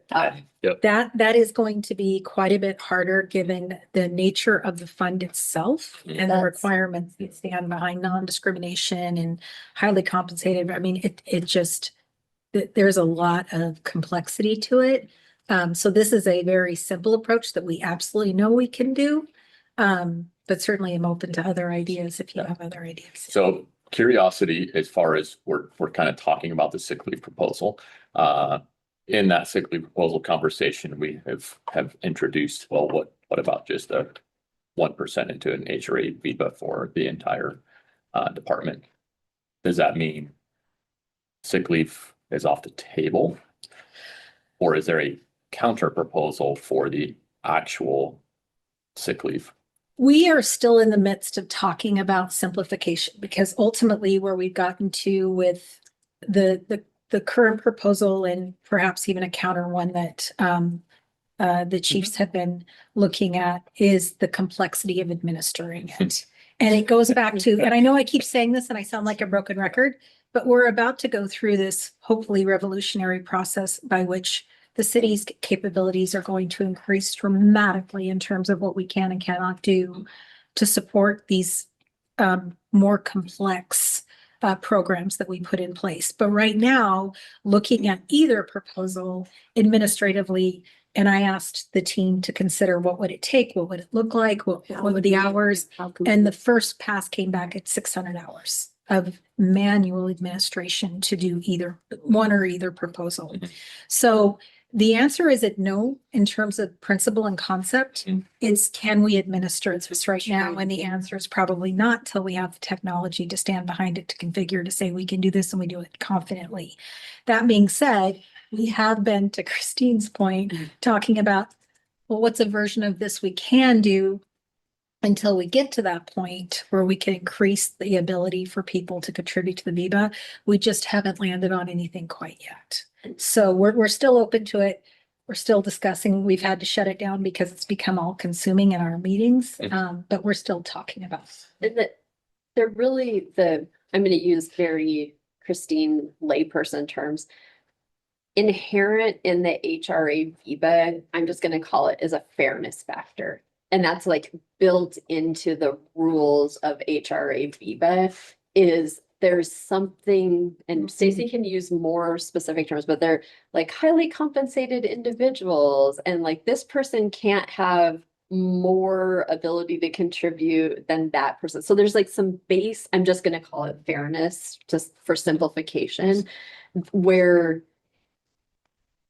the individuality aspect of it becomes in opposition with what we can actually do with HRA VIBA. So there's some underlying tension there that we're trying to figure out that, again, so that we don't get your members or ourselves in trouble, because there is some like discrimination. Yeah, I mean, it's like that. He's using the right language. It's non-discriminatory. The entire preference of it is to ensure that regardless of who you are, where you work, what your role is, that your percentage is equivalent to anybody else's percentage and somebody is not benefiting more than others. And so we have to go through non-discriminatory tests every single year to ensure that somehow there is not some adverse impact. And it makes it highly complex, but the basis of it is to ensure that everyone has equal access. Yeah. So that's where the idea of like, if we're all in at moving the 1% from the 401k to the HRV, but we pass the fairness check. But if it becomes like the more individualized it becomes, the more we run into like, ooh, So this may not be kosher. yeah, my first kind of initial question really focuses around our proposal is no different than we're doing it currently. Just higher. Currently, higher It's just a higher percent. That's the only thing we have looked at in our proposal. So we're not asking to change a system. And a reference to the administration of the system is, yes, with the chief's proposal, I could see it's completely different. 600 hours being very reasonable as far as administration. We're not asking for any change to administration. But with the intent that if you, because I believe the initial proposal is moving from the 27% to 100%, correct? Yeah. But with the intent that it will change behavior And be cost neutral. and be cost neutral, Yeah. which really puts all the risk onto the city Uh-huh. to pick up Yes. all of it, if it Yes. doesn't indeed create behavior change. Yes. And I think for us, there's a lot of angst with that Sure. in terms of, is it real or is it not real? So that's the basis of, why can't we just jump to that 100%? Mhm. If it was guaranteed that the behavior would change, I probably would be like, go for it. Yeah. You know, I don't know how you would feel about it, Chief, but I think that's a very fair. It's the risk of the I, behavior. I understand that wholeheartedly. Yeah. Yes, that is a concern. I was just trying to kind of quantify. so there, to be fair there's to what you just said, multiple, there's, yes, there's Right. two aspects to that. Yeah. One is, yes, it's just a larger contribution with the intent for behavior change, with the Yep. risk being more than we're willing to just say yes to. Mm-hmm. And then building into a counter proposal, the aspects of accountability, which is what Chief was trying to achieve. Mhm. Then that kind of brings in the complexity factor of then how do you administer something where you do have to create or do have to have some sort of accountability to Yeah. behavior change. So struggling with both ends of it, truly. And there's a few additional administrative things in your proposal, like the 2 hours of sick leave per month if you don't Sure. use Yeah. any. So Yeah. there is Yeah. some monitoring there. I was trying to walk through it. That when I looked through it, there was like, there is some additional admin. It's not 100% exactly what we do today, which is different percentages. Not that we couldn't get there, right? I think if we came back and said, we'll do everything just like we're doing today and increase the percentage, you'd probably sign today, right? Yes. But there is some in here, and even in the concept of where we can move it, right? If it's XYZ, then we have to monitor when it hits this cap and it defaults into the VBA. And so there is some, but you're 100% correct. The larger administrative lift would be moving towards the Putting some The element of potential counter. accountability, yeah. Yeah, yeah. Mhm. Well, then there's also, it works very cleanly for the ops personnel because of that, the solve of the constant staffing, yeah. right? That it's like, hey, it's a 100% cost here, but 150% cost there. So again, like this is super elegant proposal. But we also, it would be all of our members, and not all of our members have that offset of the constant staffing. And so Right. it's like this, Yes. it feels like a calculus problem. At some point, your brain does start to break about like, okay, so there isn't the offset for these folks. And if they're the most tenured, the liability of their sell down without the offset by the constant staffing. So it's, yeah. So this, all of this to say, we're wanting to test a couple of concepts with you. Because I do think it might be like 8 different counters that we Well, have thought about. So if, And another concept that we've again started to talk about, and Chief's in the room saying, you know, this is kind of to some degree his brainchild is, okay, so like this middle ground might be, right now, I think it's at 27 point something %. We could say, okay, we'll move it to, what is it, 35%? Which is Yeah, we've the got 1%. equivalent to the sell down. So for sell move down. it to 35% in year one.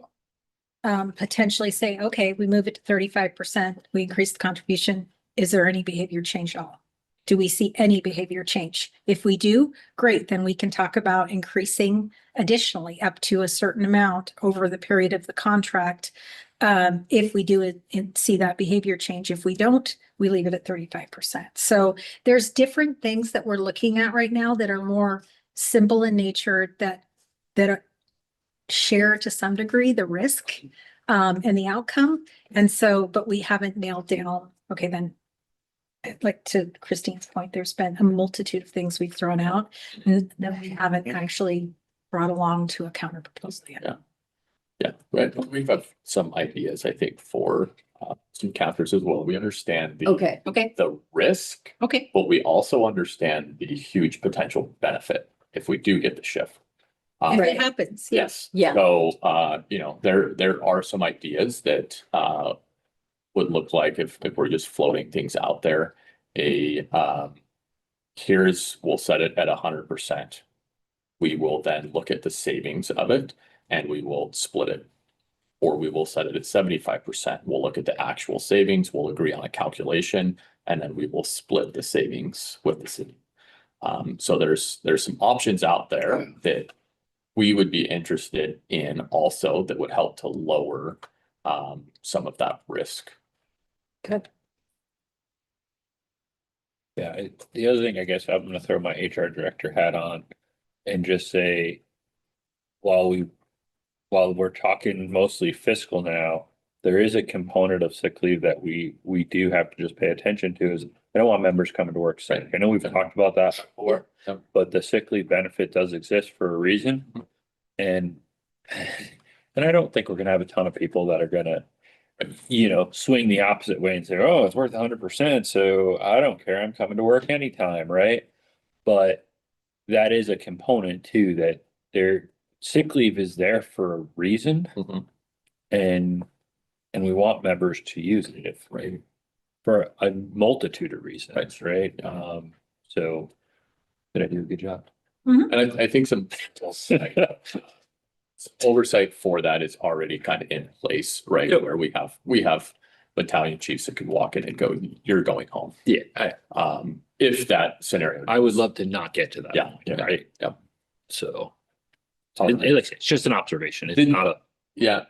Did the city at all have an opportunity to attempt costing with this sick leave proposal? The initial one that I believe so, yes. I don't recall. I think as far as we made it is we were able to look at year one Mhm. of the actual liability on the Right, books. Right. Where it gets weird is any guess at behavior change, right? So we do have like just looking at where our members sit in terms of their sick leave balances Mhm. and what would be sweepable, where members sit in terms of, again, these are assumptions, right? Mhm. They're over their rule of 80. This is how much is in their sick bank. Yeah. Assume they go tomorrow. Like, what's the liability? So we Right. were able to model it on year one. And again, our assumed behavior is there are probably people who would look at that and be like, sweet, I'm out. And again, if they cash out, then like how much do we have to make up then Mhm. that year in behavior change to come even? Yeah. And that's where we're like, Yeah. do we think? Right, so we do, hopefully Justin's not having a heart attack. I think we were able to like cost out year one, but then it was like the modeling, like how much behavior change can we assume? And then does that actually break even? So Right. I think this is like potentially long game versus 1 year and kind of what's the appetite. Justin said he can walk through the numbers if we'd like him to at some point. Great. Yeah. Yeah, I think we had walked through and one of our meetings talking about this earlier and Yeah, I think we had some people from HR and maybe someone from finance. Yeah, it was total, Total Rewards came in and talked about, and I don't want to throw out a number because I'm afraid I'm going to be wrong, but I do know that we had some initial, it was. Yeah, and there was kind of like a percentage of behavior change that we were That we talking about had in to that get modeling. to in order for it to Yeah, offset. and there was like a 30% change in behavior was a break even. If we were above that, then we would start to see, some cost savings in that proposal. Yeah. Okay, perfect. Okay, so this one again is like, we're not, we're just trying to figure out like how to make it, like, how do we do this in Yeah. a way that's not like so complicated that it So becomes. Jason, Yeah. sorry. Oh, go, Christine, yeah, please. So what I hear is we're saying we're still gonna look at, from our perspective, simplicity and how could we do this? And you guys have some thoughts in mind as well that you might come back. Yeah, with. and if we could get a basic first year costing of Okay. what you think the cost is at 100%.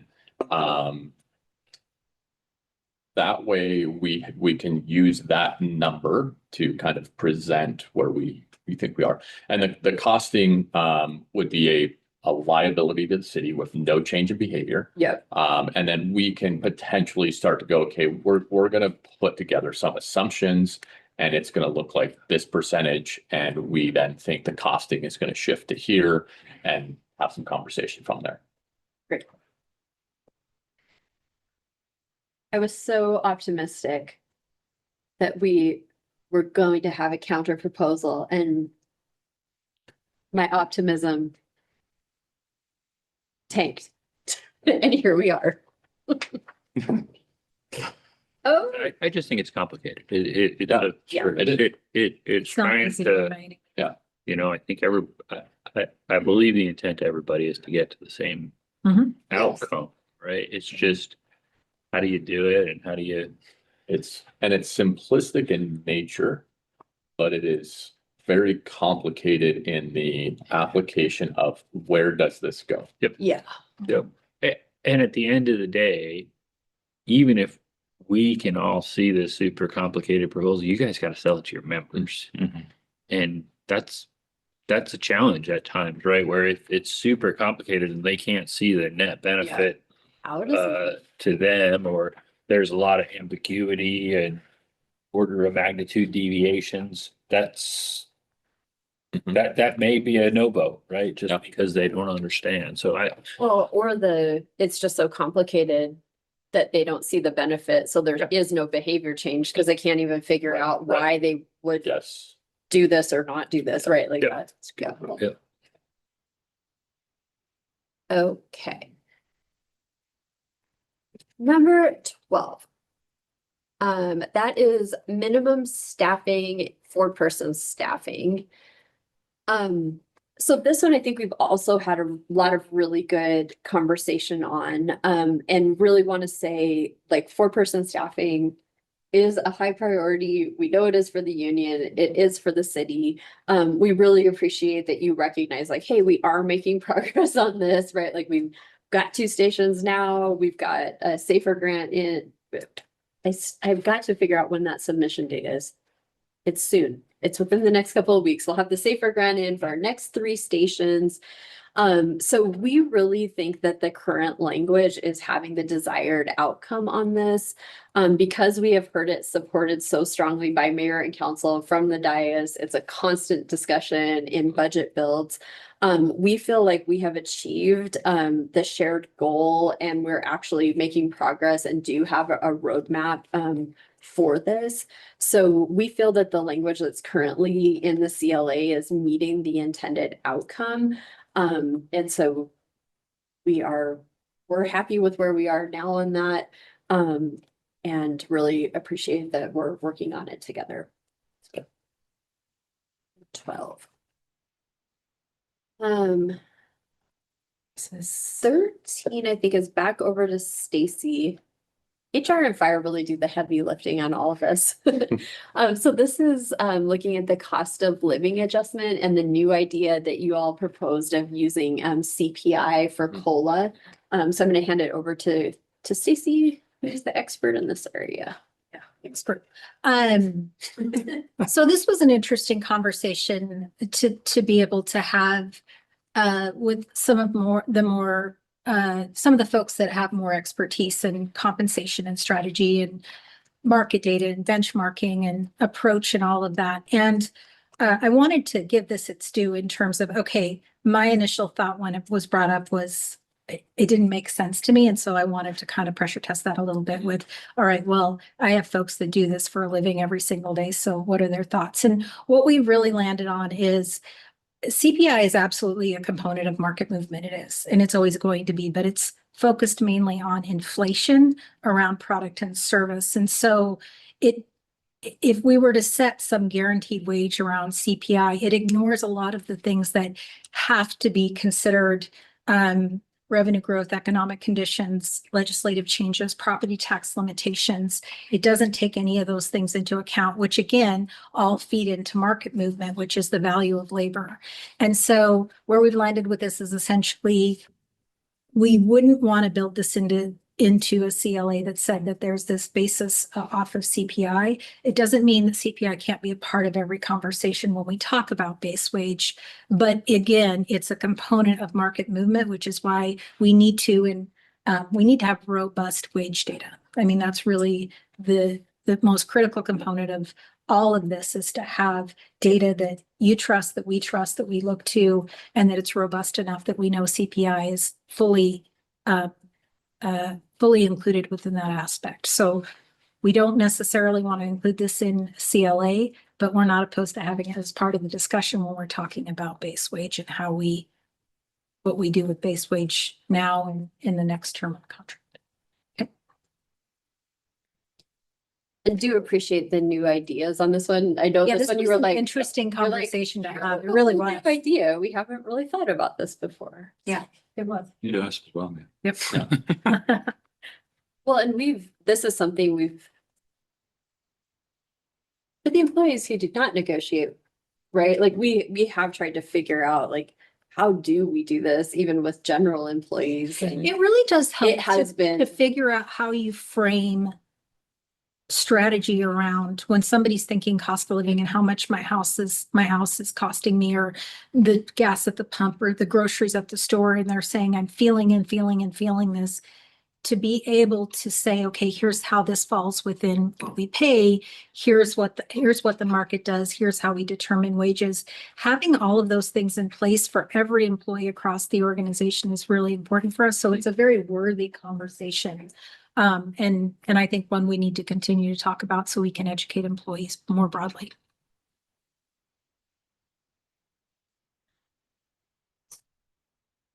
getting close, y'all. You're getting close. Okay.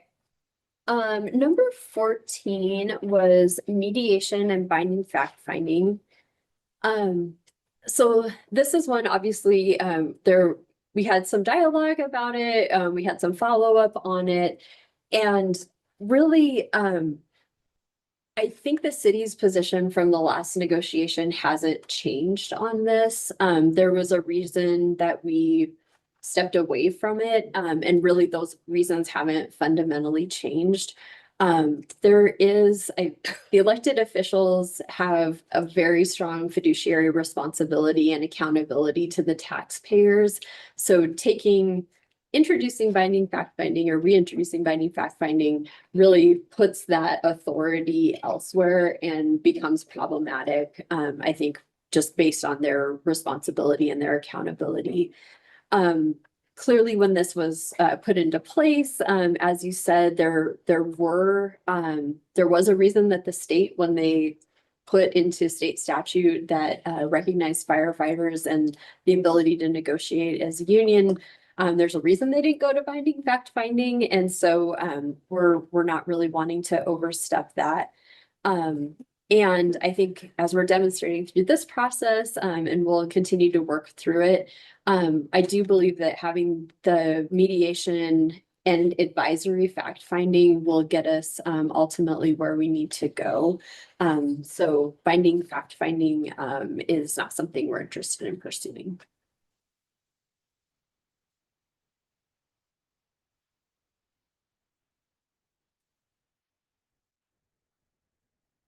I think Stacy has the next couple on. I do. these. I do. What am I I doing? do. Okay. Okay. Oh, yeah. Parental. So with parental leave, I think we really have spoken about this in one of our last sessions in terms of the reason we couldn't consider the proposal as is, talked about whether or not you wanted to modify it. So if you do want to come back with a modified proposal, we can certainly help with costing as long as, again, we have some data to work with from the healthcare trust. So certainly open to this, depending on, again, where it's at in priorities. But just need for you to come back with something that we can consider. Yeah. Let's see, and then bilingual pay. So where we're at with this is we are open to this, and we're exploring a little bit of how can we leverage what we do across the city today, and use resources for fire. I think we don't have an exact plan, and help me with this because we don't have quite an exact plan on how to do it, but both chiefs have been working with, for example, our community engagement folks to understand what we do, how we do it, and could we leverage the same for your folks, then looking at what the overall cost would be with bilingual pay, which I'm not sure we have that quite costed out, but Yeah, again, we're open still trying to put sideboards on it Yeah. too, right? So we're trying to fall into the city's program, if you will, for testing and qualifications and languages and things like that. So we're meeting with CE, who kind of runs our existing program, to get that. And then how do we build sideboards so that it's not 261 authorized firefighters that can all have bilingual pay? And not that we wouldn't love to do that, but the cost of that is so, absorbent. So how do we recognize it? How do we put some sideboards? How do we limit it? How do we, but at the same. And point in leverage time- what works that we're already using Yeah, today. yeah, Yeah. But what we do recognize that there is a benefit there. We also do recognize that we need to continue to educate our members on the tools and resources that we have available now. So we probably need to do that a little better too. Just as we talk through it, there's a lot of tools that don't translate 100% to emergency response, but if we can give a few more tools to our field members to be able to potentially use some of our existing, LEP kind of stuff, Mhm. we should do a better job, is I guess what I'm getting.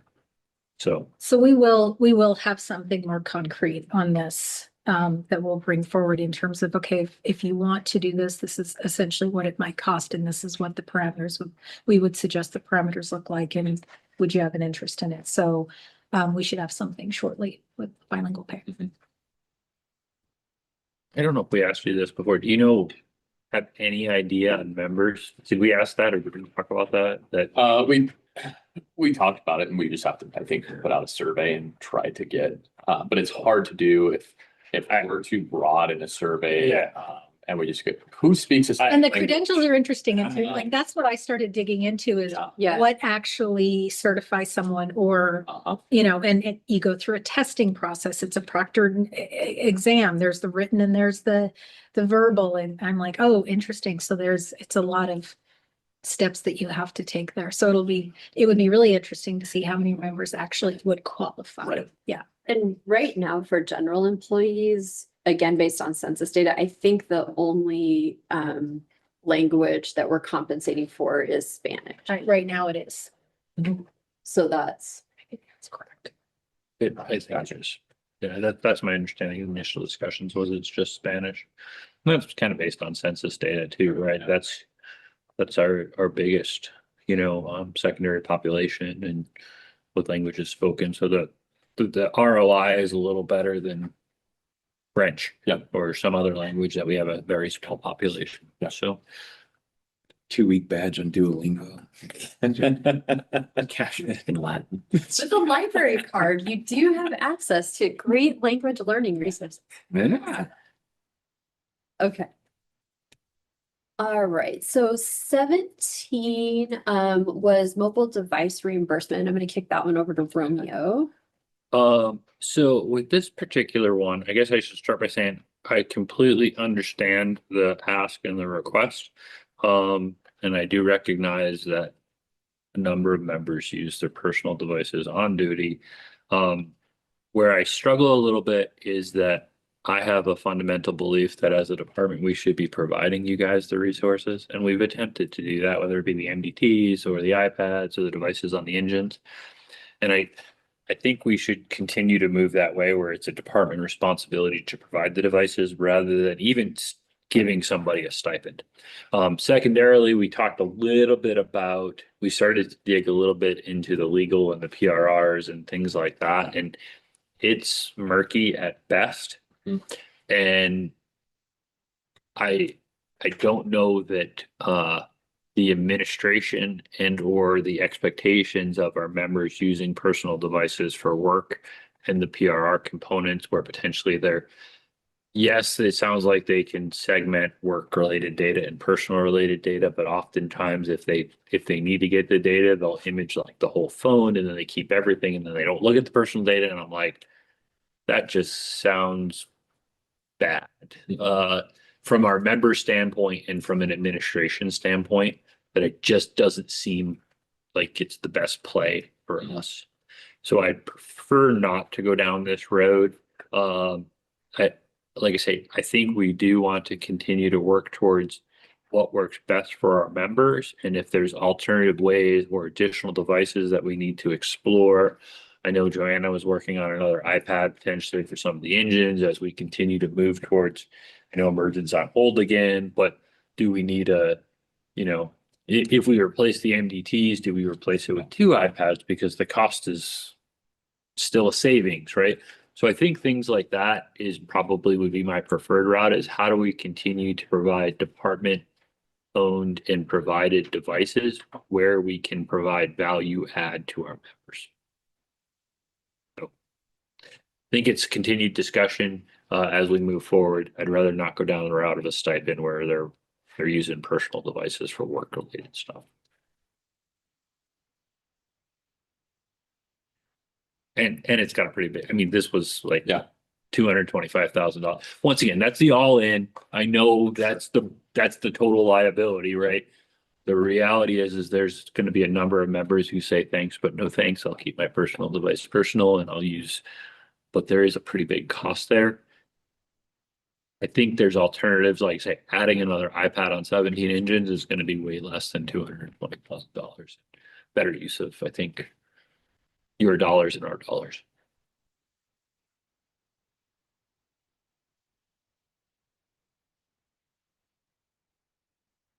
They can. Yeah, I stand like logistically on it where the iPad's in the engine, it's too late of a resource at that time because you got to know what am I dressing for, where am I going before you step in the rig type of deal.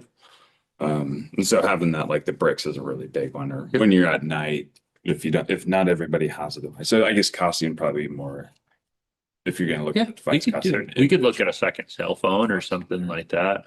I mean, you know, the really kind of, I'll say, working through my EFO program, there's one department in Texas. I'll even reach back out to the guy. I haven't talked to him since, but they did a pilot where they issued an iPad to every member of the department. And it replaced all of the MDTs, it replaced all of the station computers, it replaced everything. And their initial IT costs was actually going to be a savings for them because of the amount of computers and MDTs and all the ongoing costs. They bought iPads with the iCare or the Apple Care. And even from a replacement standpoint, once again, this was his initial pilot. I haven't checked back to see how it works, but that's a pretty innovative way where, hey, it's still all the same operating system. It's still the same apps, but now you have basically your own device that you're walking around with that you can watch iLearn on. You can do your run reports on. You can take home with you and check your department email, even though you're not supposed to because I'm not paying you overtime. Skip that last one. Let's just put that out there. Yeah. From a legality standpoint. So there is some unique and innovative ways that I think as technology continues to advance that I know IT is probably turning over right now of saying, hey, we're going to replace all of our PCs with iPads because there is security and all those other challenges. But things like that, I think, is where I would rather spend money is let's look at those innovations. Let's look at what does it work and what is, you know, how can we support the members with department issued devices? So, and if they're not going to use them, I don't want to buy them either, right? That's the other thing right. is, you know, how do we transition that and how do we help them? And I understand though, say certainly there's a number of members who are 100% using their personal devices because it's, I don't want to say easy, but it's comfortable, it's reliable, and it's effective for them, Yeah. right? Thank you. All right, 2 more. Almost there. Back to Romeo. Yeah. Number 18 is tuition reimbursement. And this was one we had some conversation about. So we've got a counter ready to go. Yeah. And this counter will look very familiar to you. Because this is basically the where am I? Let me get back to the right place so I can drop there. We have to talk and file move at the same time. It is. It should be out there now. This is an alternative you guys can consider if you want. But this is very similar. So last negotiations, we discussed removing the education incentive program and replacing it with a tuition reimbursement program. So this is number 18 out there, 18 education incentive program. So that's exactly what this does. Is it replaces it. The one, I'll say, improvement maybe from the last time.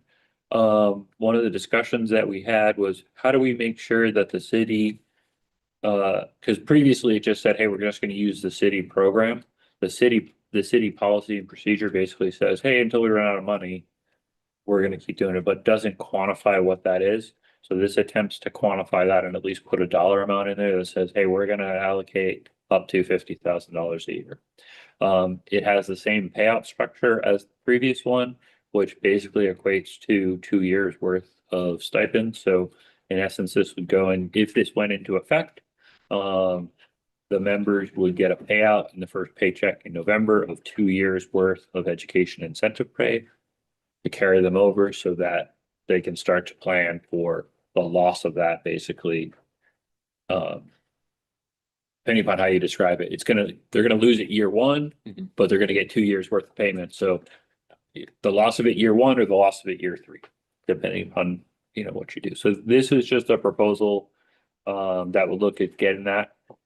We're supportive of maintaining the existing EIP program or going to the tuition reimbursement. My personal opinion is the tuition reimbursement is a better program. I think it offers more opportunities for the members to gain knowledge, experience, training, college level classes, that kind of stuff, and bring back stuff rather than having a member that comes in from the outside with an education degree already. While there's certainly value to the department, I think that continuous learning process of a tuition reimbursement program outweighs it, in my opinion.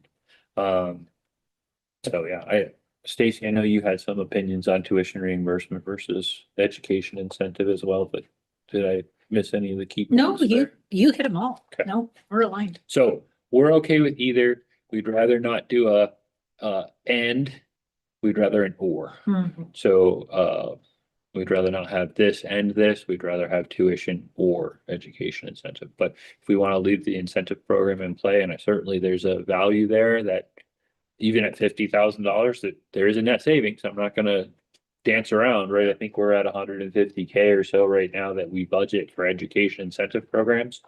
So this is potentially, if we went this route, this would be a, savings of about 100 grand. Mhm. Per year.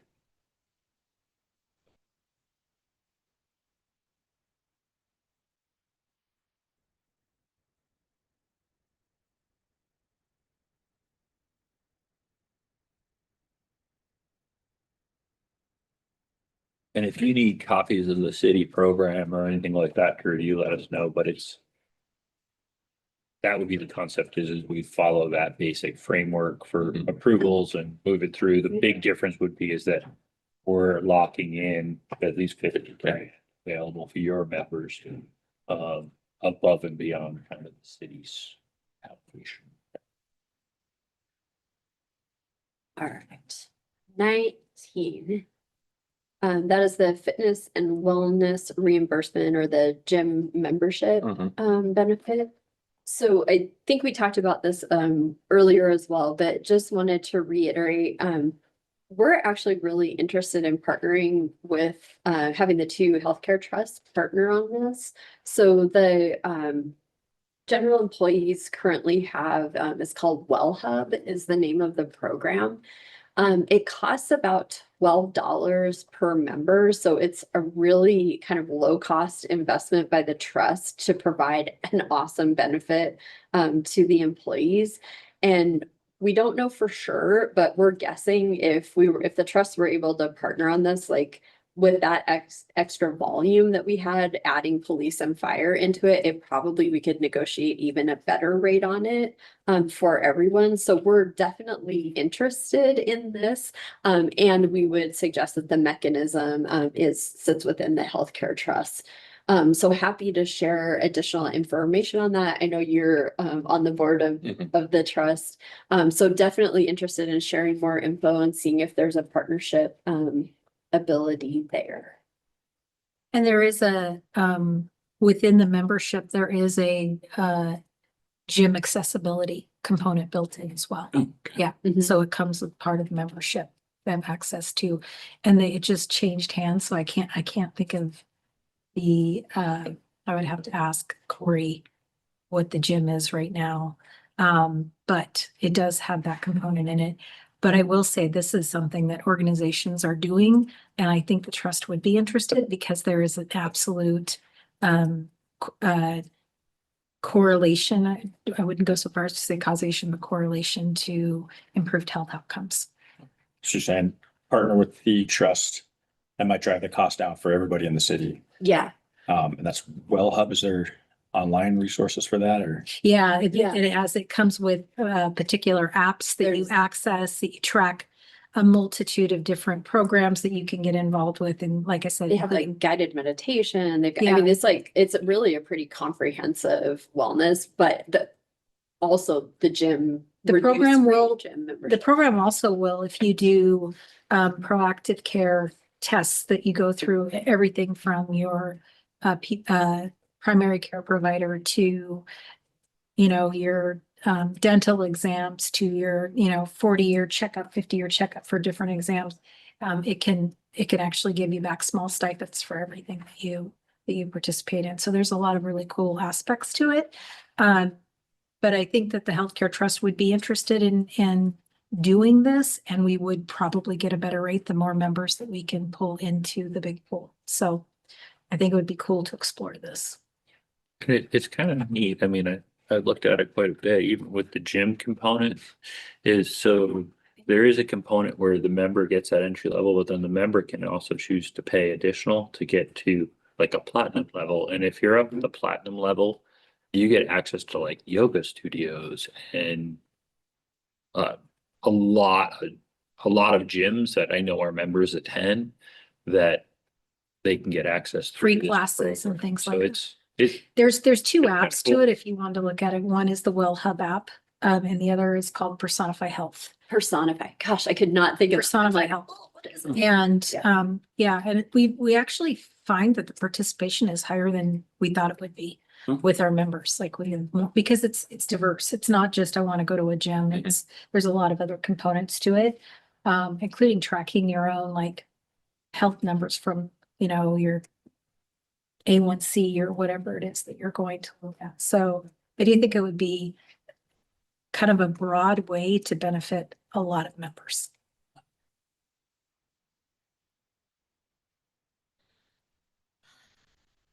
Okay, I think we got their contact for if they want to explore that Oh. would be Corey, Corey. and I'm Budick, yeah happy to send in warm handoff connection to Corey as well. Okay. He's an employee. He's an HR employee, But he's but paid for by the he's trust. completely paid for by the trust. So he's our wellness coordinator. Yeah. And so yeah, his salary is paid by the trust, and he is just phenomenal in terms of spotting these types of programs, and he's introduced a lot of really cool stuff to the city. So Yeah. happy to provide a email handoff because he could give you way more. Okay, I'll put that on our follow-up list. Connect with Corey.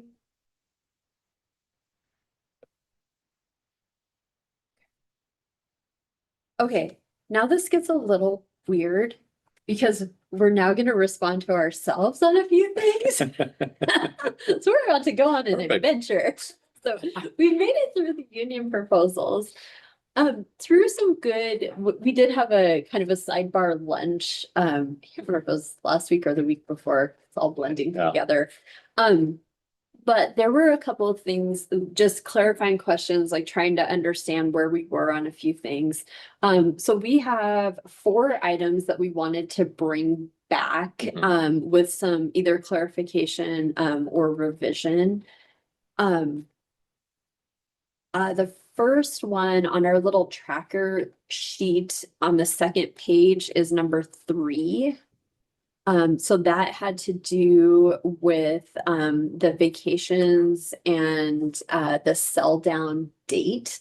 There was a follow-up item related to like what is the actual savings to the city if we were to move this Mhm. vacation Yeah, sell down yeah. date from November to September. Right. And I'm gonna hand it over to. Oh, no, you're doing great. Yeah. Okay. I'm okay. You just go. Way to go. So we looked back, again, this is one of those ish numbers, because every year it's gonna change based on who's at what rate and how much vacation they sold down. So we just looked back at last year as a simple one to look at. So had this proposal been in place last year and we had done the vacation payout in September at the end of the fiscal year, the savings to the city would have been $21,000. And this is just a very rough average. That would be like $72 per member. So again, this one for us is not a fiscal, like what's driving this is not like a fiscal or cost savings. That's a pretty nominal amount of money. It really is the simplification on that. But we did want to provide that. So snapshot in time. And really the financial approach to paying for the hours the year that they're accrued in. And it really is I just, it's not in here, Accounting-wise, so I'm yeah. putting but it's the right way to do it. So this is less about the money and more just about doing it the way that we should be doing it. Yeah. So happy to, again, share that number, work it into a package elsewhere, but it's a pretty nominal amount of money, at least from our perspective. Understanding that perspectives on that could be different. We agree. We're in agreement. Okay. By the time you take the taxes out of the $72, it's probably not a ton of money. Okay. Okay, so the next clarifier, again, still on that second page, is number 13. You all had brought up a really good kind of operational, logistical perspective on the medical, or I'm sorry, is this right? This number seems wrong. Consecutive shifts. Oh, that's 12. It's 12. Sorry, numbering error. So yeah, number 12, the consecutive shifts. Romeo, do you wanna? Yep. So I apologize, I wasn't here for this one either, but my understanding was there was some discussion with regards to force specs and what it would do and how we would do it. And I think the gist of it was that right now with that 72-hour limitation, it could cause some concerns. I think we're fine with that in the sense of if we want to move it to 96 instead of 72, that would probably solve, I think, what you were saying, and we're okay with that. So we'd be okay with 96. I didn't write a counter, but I'm happy to write a counter if you want us to counter at 96. I guess you guys would have to counter at 96, or I'm happy to write an amendment to our proposal to go to 96, but I'm okay with 96. Once again, wasn't here for all the discussion, but I think that would solve your concern. And I think that makes sense. It still puts some good sideboards on it so that we don't have somebody working for 6 months straight. We can all throw some names out there, but we won't. But yeah, if that checkbox the discussion from last week, we would be okay with that. Once again, it's just how we want to move forward with that. If you want to counter with 96 or you want me to write a new proposal with 96. We'll work on it. At our last union meeting, we gave kind of an update of where we are on negotiations, and there was some discussion surrounding what does it really look like for BCs to make some decisions, and as we all know, BCs oftentimes can operate separately, depending on shift. And we wanted to try to make sure that we had some consistency there. So we may look at trying to shift and try to add some language there. The reality is there's a lot of issues where if somebody works some overtime on the front end and then they work their normal shift, well, what happens when now the call is coming out and they're being forced? What does that look like? So while I don't think it's a huge concern, I do want to address some of those. So we'll carry that one and then bring something back with it. Yeah, I think that makes perfect sense. And like I said, I think we even from the I'll say liability, I guess, potentially that the BC is taking on, right? If he allows somebody to stay on longer, or if there's a better way to do it, let's do it. Yeah. I think I think we just want to put some sideboards on it, what exactly those look like, and Yeah. and maybe it's not the perfect, and in 4 years we go. Yeah. Hey, let's tweak it again, but yeah, so I'm open to that, but we're open to extending beyond 72. I think if we go much beyond 96, it's kind of fruitless. Yeah.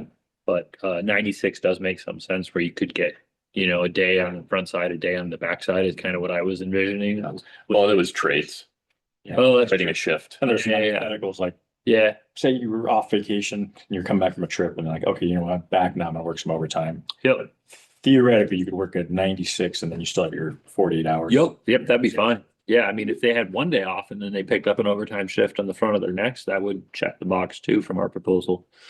You talk about consecutive before you. I'm talking about consecutive, like if you end up working that consecutive 96 hours Yep. before your shift started. Yep, but then you could have Yeah. one day off, right? Take Yeah. the next day off, and you could even work an overtime shift See, again and then make a 72-hour shift. Maybe you say it, because I don't feel like I'm saying it. oh, yeah, yeah. So say if like I'm working, I'm B shift. Yep, I work C2, A1, A2. yep. That'd be over 96. Now I'm gonna be going. Not yet. Not yet. So I'm at 72. Okay, because you're, okay. I'm gonna run into 96 on my scheduled shift. So after day one, I've hit my 96 on Okay. my shift, but the next day is my scheduled B2. Yep. Yep. So that was one of the questions, like how's. Yeah, it would limit on the front side potentially, right? Yeah. Okay, so like pre-planning. Okay, I see. There were some what ifs that just, Yeah. was Yeah. apparent that that's part of the process that that happens as we put these things out. Well, Yep. what if this happens? What is this like?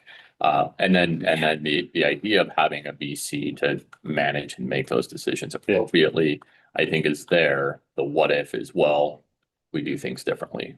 Yep. Why does this BC get to let this person work more hours and this BC doesn't? So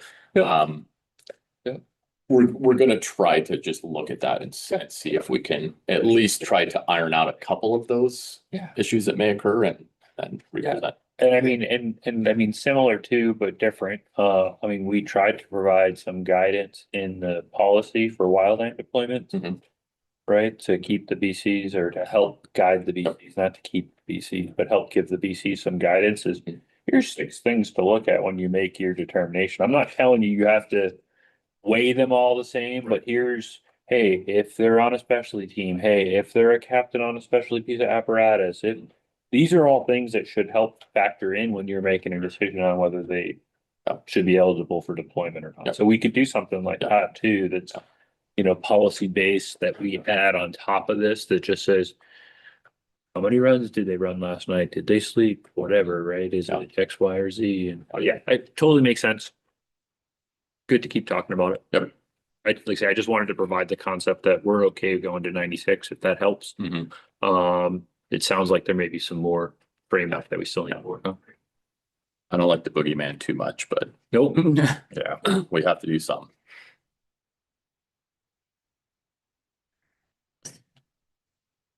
So we're gonna jump down to city 14.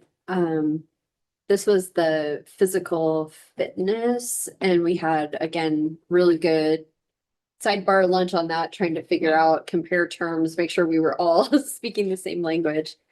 So I think Chief Hummel was going to put together a framework for us. And Romeo, maybe you could just provide a status update on that one. Yeah, I mean, I have a framework. Question for order or scale or size or time, I guess is probably what I'm trying to say. When do we want to break for lunch? Because this might be more than 15 minutes if we're trying to break at noon. If we want to break early and then start back up. I just, How are tummies feeling? Checking in. with Yeah, ourselves on our that's- full hunger. So real quick, let's go through. We've got this one And then just left. one more, which was the interim promotion testing. Uh-huh. And that one should be quick. I think. Oh, How, I think it'd be quick to present, yeah. how quick do you think the physical fitness one is? I mean, I can probably cover it pretty quick, that's an audience but participation. it really just depends how much time we want So to no spend. questions. No questions. right. We're out of here in noon. Because once again, it was, You got his time. My suggestion would just be we try to get both of these out. Done. I'm totally good. And Yep, then we're and then done. break for Right. lunch, and Okay, then if we perfect. need to caucus after, I think it makes the most sense to Right, yep. work through that. All right. Charging ahead, Let's do it. realizing there's low blood sugar. Yep. Proceed with caution. Shoey short, chief, shoey short. Sure. Well, like I say, I think it's a framework that's worthy of discussion. It's certainly not a finalized. Are you putting a proposal or a counter? I'm gonna put it in proposal. Yeah. And once again, this isn't in a standpoint of contractual language that's ready to go. AI may have helped a little bit. So I'm giving AI credit. But it kind of walks through what a program could look like with some supporting documentation. So the first thing it kind of does just outlines program, why, what, when, here, or high. Really does focus back or talk back to the IFF Wellness Fitness Initiative and how do we incorporate some of those provisions in there. It breaks down, I guess I should stop and say, you guys all in the document? Yes. Okay, cool. Thanks. Before I keep talking and everybody's looking at me like, it breaks down the concepts of, what a medical evaluation is into a couple different things. There's section 2 is kind of that annual occupation health screening. Section 3 is really the comprehensive medical exams. And then section 4 is really annual essential job function assessments. So it kind of breaks down those. Section 5 down the bottom is remediation, and then we can come back up and walk through these. So how do we walk through that? Jason, I know you had done this once before. So once again, this was a first swag.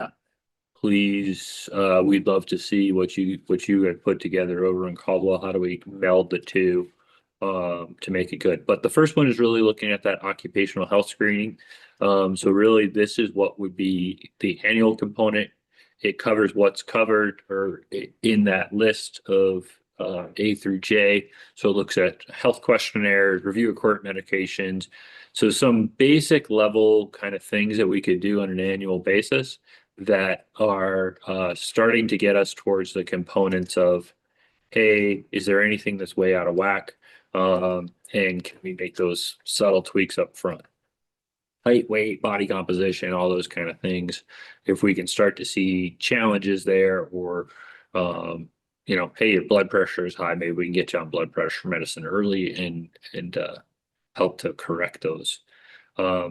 Next, the last component there is that essential job function assessment. So this really looks at being able to perform it, not necessarily a full medical exam. We can go through that in a minute. And really, I guess the last sentence there, the annual screening is intended to be a limited occupational health assessment and shall not require a comprehensive occupational physical exam unless the member falls into and needs more information. So once again, trying to streamline that, save some costs, also limit the impacts to the member on an annual basis.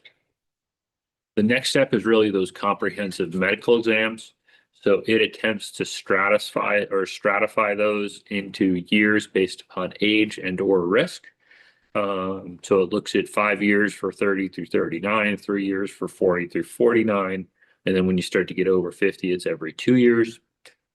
This is really where now that 1580 language comes into play, where it's kind of that normal 1580 medical exam, with providers, cardiovascular assessments, lab work, all that audio, pulmonary, kind of like we do now for our special teams every year, right?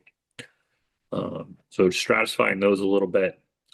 Then it moves into the annual job assessments. So this is really kind of the components of, we talked about potentially like a physical assessment, if you will, on an annual basis. We'd likely do this at one of our days where we've got the company's locked out down at training. As part of your training for the day, you do this job assessment, if you will. So rather than athletic performance, really focusing on competency and physical capabilities. Again, framework, we probably need to validate this a little bit more and fill in some of the bubbles of what those are. There is tasks down the bottom, but like I say, that's where we just need to verify what does stair climb with the hose line bundle? What's pass fail? Those kind of things, right? And I know it says complete safely, but there's going to be some component of what's safe, what's right. So those are the tasks though: hose advancement, ladder raise, equipment carry, victim drag, tool use. And like I say, right now the standard's complete safely, but we'll probably need to put some color to that. The last part is kind of the remediation component. So this is if a member doesn't pass or needs some additional time to be able to successfully complete those. What do we do? So here's some options that may be included in the plan: peer fitness trainers, fitness programming, nutritional counseling, medical follow-up. Members will be provided a maximum of 60 days remediation period, unless a shorter period is recommended by a provider and agreed to by the member. So, or sorry, a minimum of 60 days, sorry, not maximum. So really that's that first component is they get about 60 days, work with a provider, figure out what they missed and why. If it was just something where they just slipped and fell walking up with the hose pack, that might be a quicker. We might say, hey, you only need a couple weeks to heal your ankle up and you can go do it again. First retest, repeat of the essential job functions, any required medical follow-up. And then if they successfully complete it, they return to normal duty. If they don't pass the first retest, then they're directed to a provider for a full fit duty evaluation. Now they move into that modified duty improvement period. Members who fail the first retest, once again, it's another 60 days. They move to a work week, a 5-day schedule, if you will.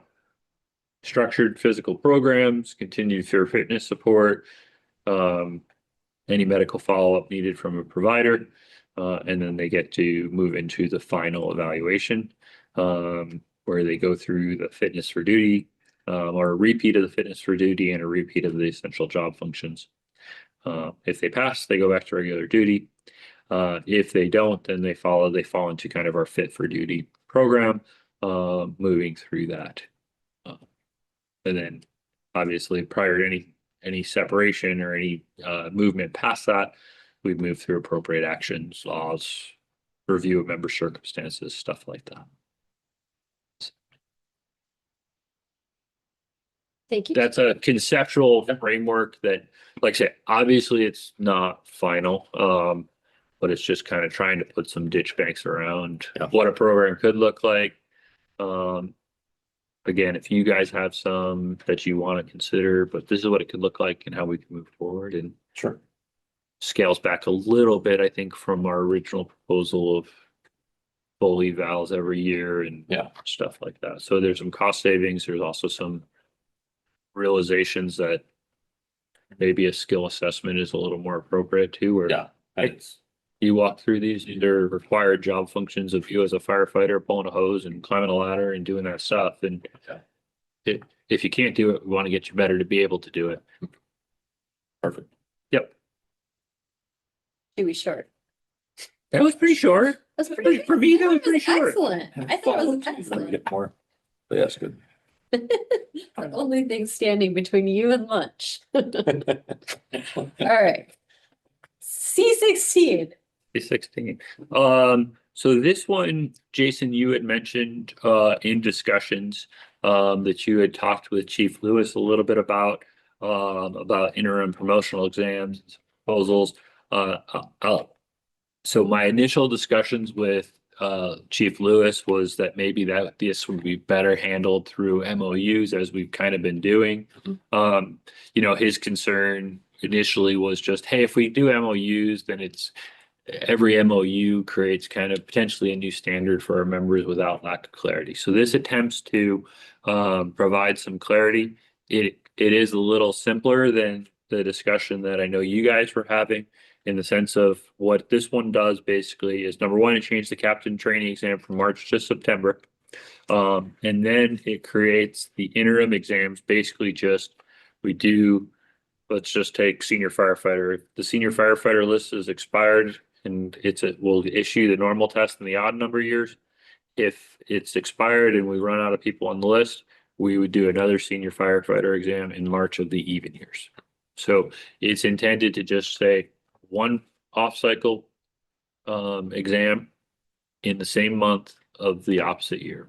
So it's a little simpler than, I know we were talking different things where it's like, hey, we can do this, we can do that. And this attempts to keep it clean, simple, and just basically say, hey, we're only going to do off-cycle exams once in the off-cycle year in the same month. So that if our members will know that every March, odd number of years is a 100% guaranteed senior firefighter exam, unless we MOU, right? Right. For whatever reason. Yep. Even number of years in March, if we run out and the list is expired, that will be the off-cycle exam for senior firefighter. But that's the concept of this proposal, is to kind of do that. Like I say, two big things there. Obviously, the first component is it's clear, consistent for our members. If they're preparing for that exam, they can know March of the odd years is a guarantee, and then March of the even years if the list is going to expire. And we generally all know when the list is going to expire, right? Or we're going to run out. So they can be prepared for that rather than trying to prepare 90 days for an exam.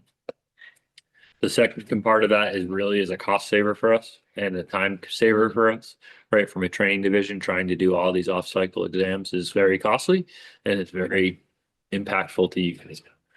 So two sidebar benefits with regards to also just trying to make it clear, consistent, and repeatable for them. Friendly amendment number 1. Yeah.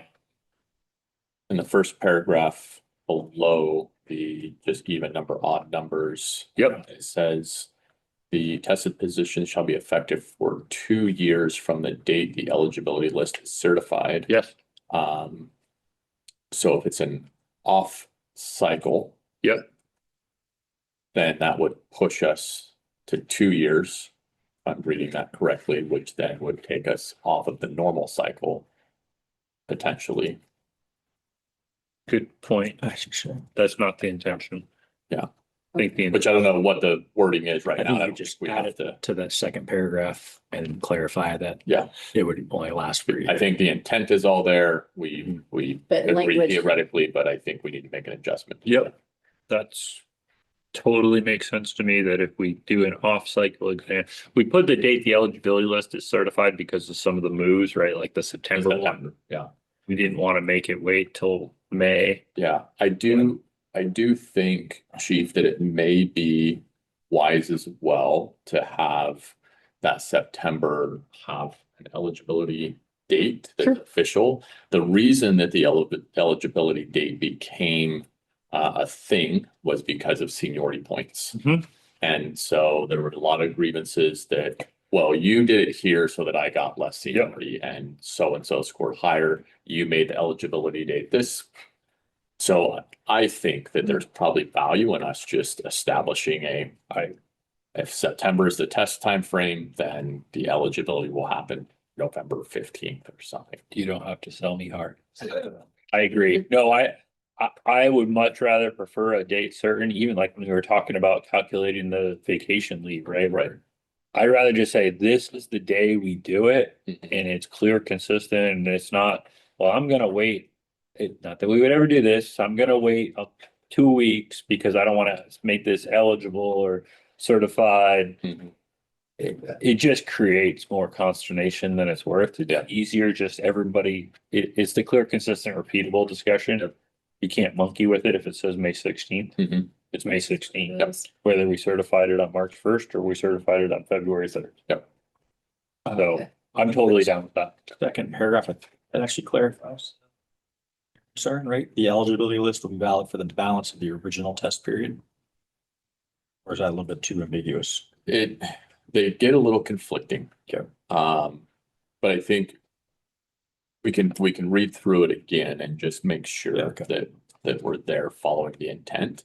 And then again, try to potentially have 2 effective dates.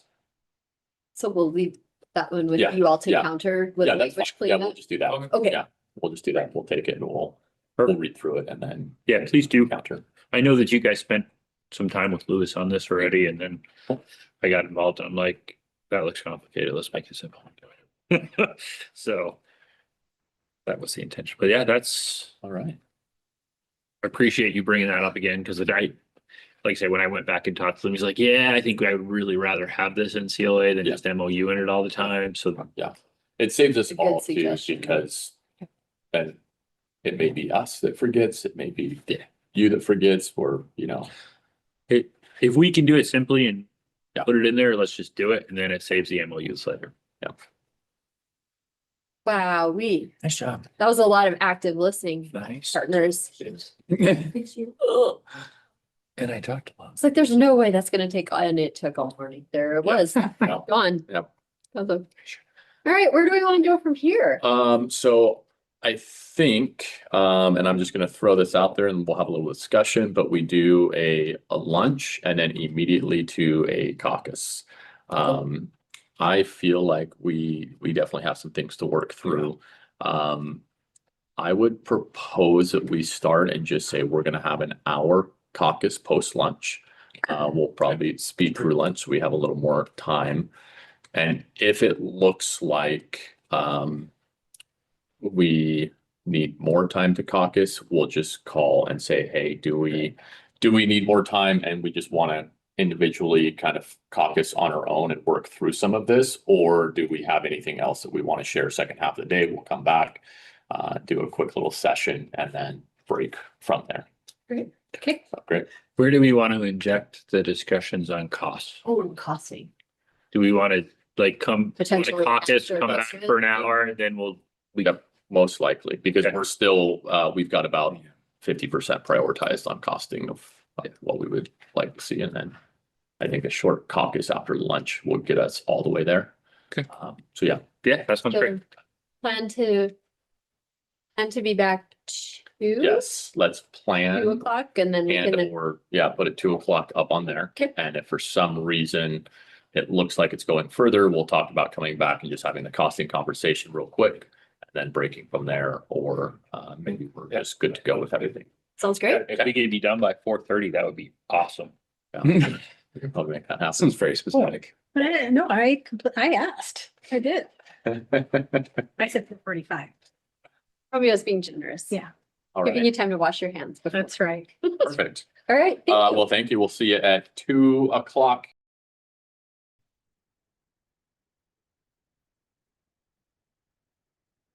All right. Hi. Welcome back. Welcome. Welcome back. Here we are. So we are kind of prepared with a few questions on costing. Okay. We did see Justin earlier as we were trying to break into our room. We Did he help you? Yeah. Break the door? he badged us in. Okay, awesome. Great. Yeah. We were much more inventive than that, trying to get into it without using a badge. Non-destructive, of course, but Give it through the lock. we attempted.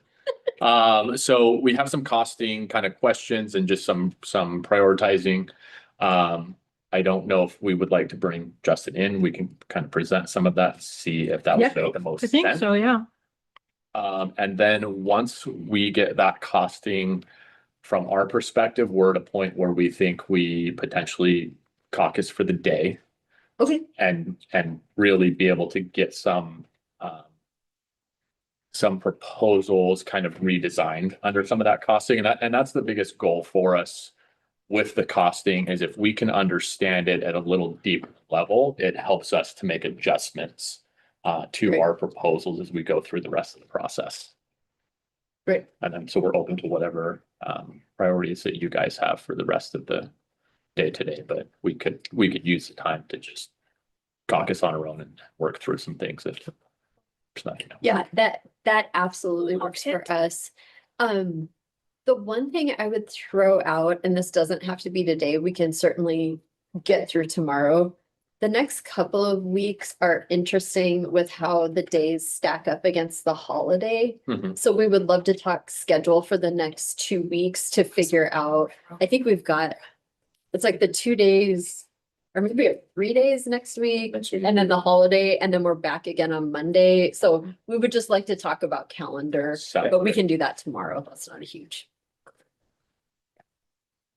The only one nuance, if while we're talking about that, is I Apparently I have a lot of vacations. I'm gone on the 30th. Yeah. You guys hiring? He's like not working this summer apparently. He's taking The summer of Romeo. Now, Romeo in the middle of I will negotiations. say I'm negative 60 hours in the VL bank that I've lost so far this year, but neither here nor there. I just from the 30th standpoint that if we do meet on the 30th, it's 5 days from today, we would likely have an all. Okay. So just trying to stay true to ground rules and Yeah. notify you of an alter. Yeah, great. Do we want to switch seats so that Justin's here? Like, it's totally up to you, but since he's going to be answering more questions than I am, Or. I'm happy, I'm just happy to switch you. I There you am go. more than happy just to switch. That way you can answer questions, right? Because they're going to be asking a lot of those. I'll just switch. Okay. Glad you found your water bottle, Jess. I did find my water bottle. Yeah, I was in the bathroom. You. Yeah, it was broken. Yeah. I'm digging it. I saw it and I go, I wonder whose this is. It's mine. So I hear you have some costing questions. We do have a few, yes. Yeah. And we wanted to, kind of start out with like this overarching conversation concept about costing and why we're kind of asking for a little more. And we're hoping that it's not a huge lift and maybe you already have some of it done. But as we go through and we looked at some of the costing, as we've talked earlier, some things have assumptions. Yeah.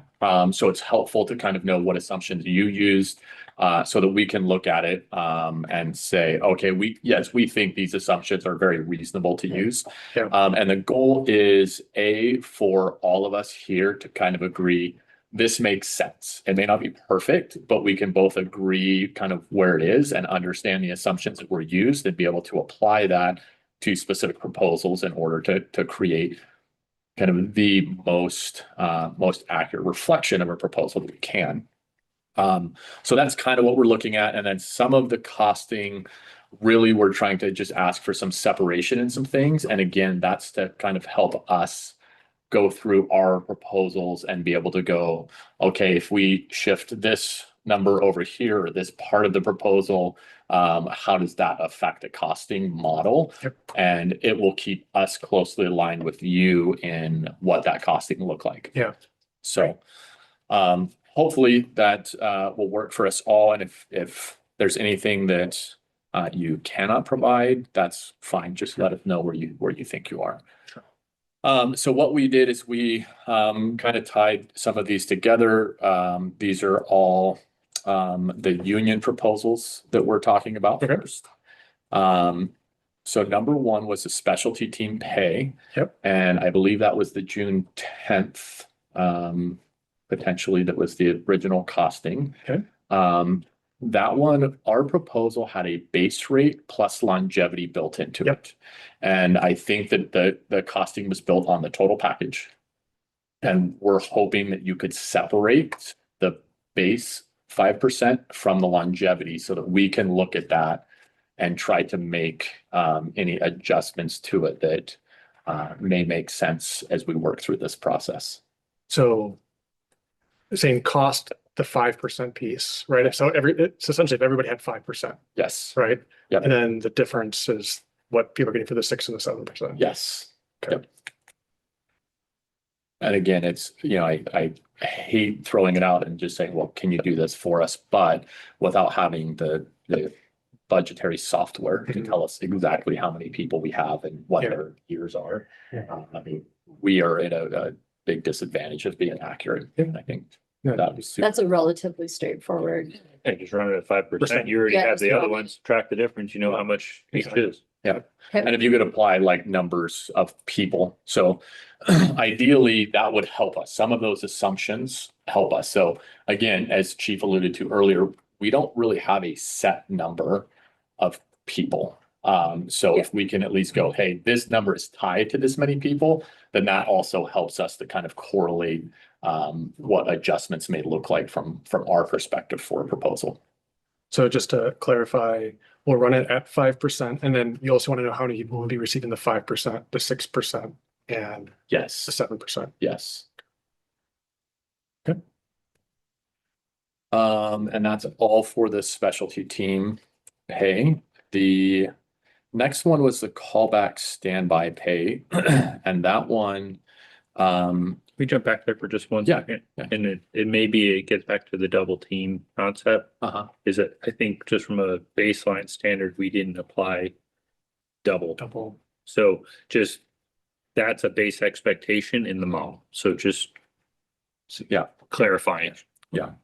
What, Justin, what does the modeling look like? Is there a way that you can either just like do a redacted screenshot of kind of a modeling so that we get to understand some of it? Or is it easier to just put it in kind of an Excel spreadsheet with a couple of, It's a good question. The system isn't set up to do really great exports the way that you might think about it. sure, So the power of the system is it does the calculations behind the scenes for us. sure. So if we align on what the inputs are, i.e., let's say Justin is on a specialty team with, 5 years of experience, then those inputs then flow through a lot of different calculations that are just done automatically. Mhm. So we have our FICA, our Percy, Yep. our all those other things. So I don't know what the system would really be able to provide that would be beneficial, Mhm. other than like the import or the exports that say this is the total cost of the proposal. Yeah.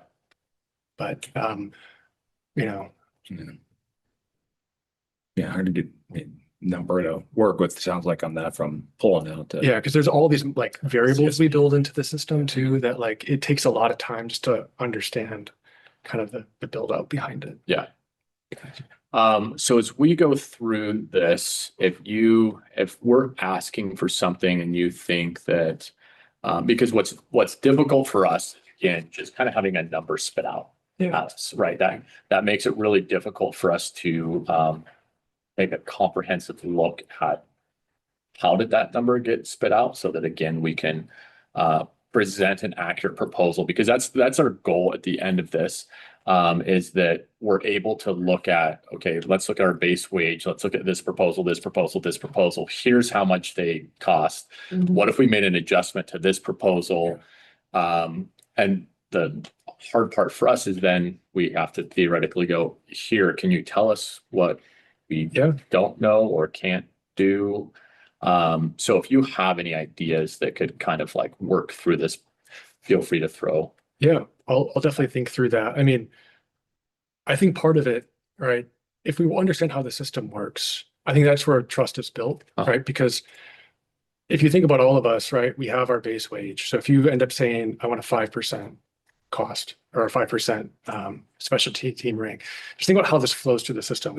We change it to 5% from a flat rate, right? Then you have all the auto calculations that come off of that for all the fringe components. So the system does that. So all that we're doing then is saying, okay, here's the new proposal, and then let's subtract out what the current base is for the current specialty team pay. And then all we're providing across the table then is what that differential is. So that's what we're doing every single time in the system. So I think largely if we can align and agree up front on who are the right people in the teams, right? And we feel comfortable about that, the system does the work for us, and we can talk through, maybe high level, right? Yeah. Like what the calculations are included in the fringes, but that's kind of, I don't know, Christine, if you have a thought. Well, I'm gonna try something, may or may not work.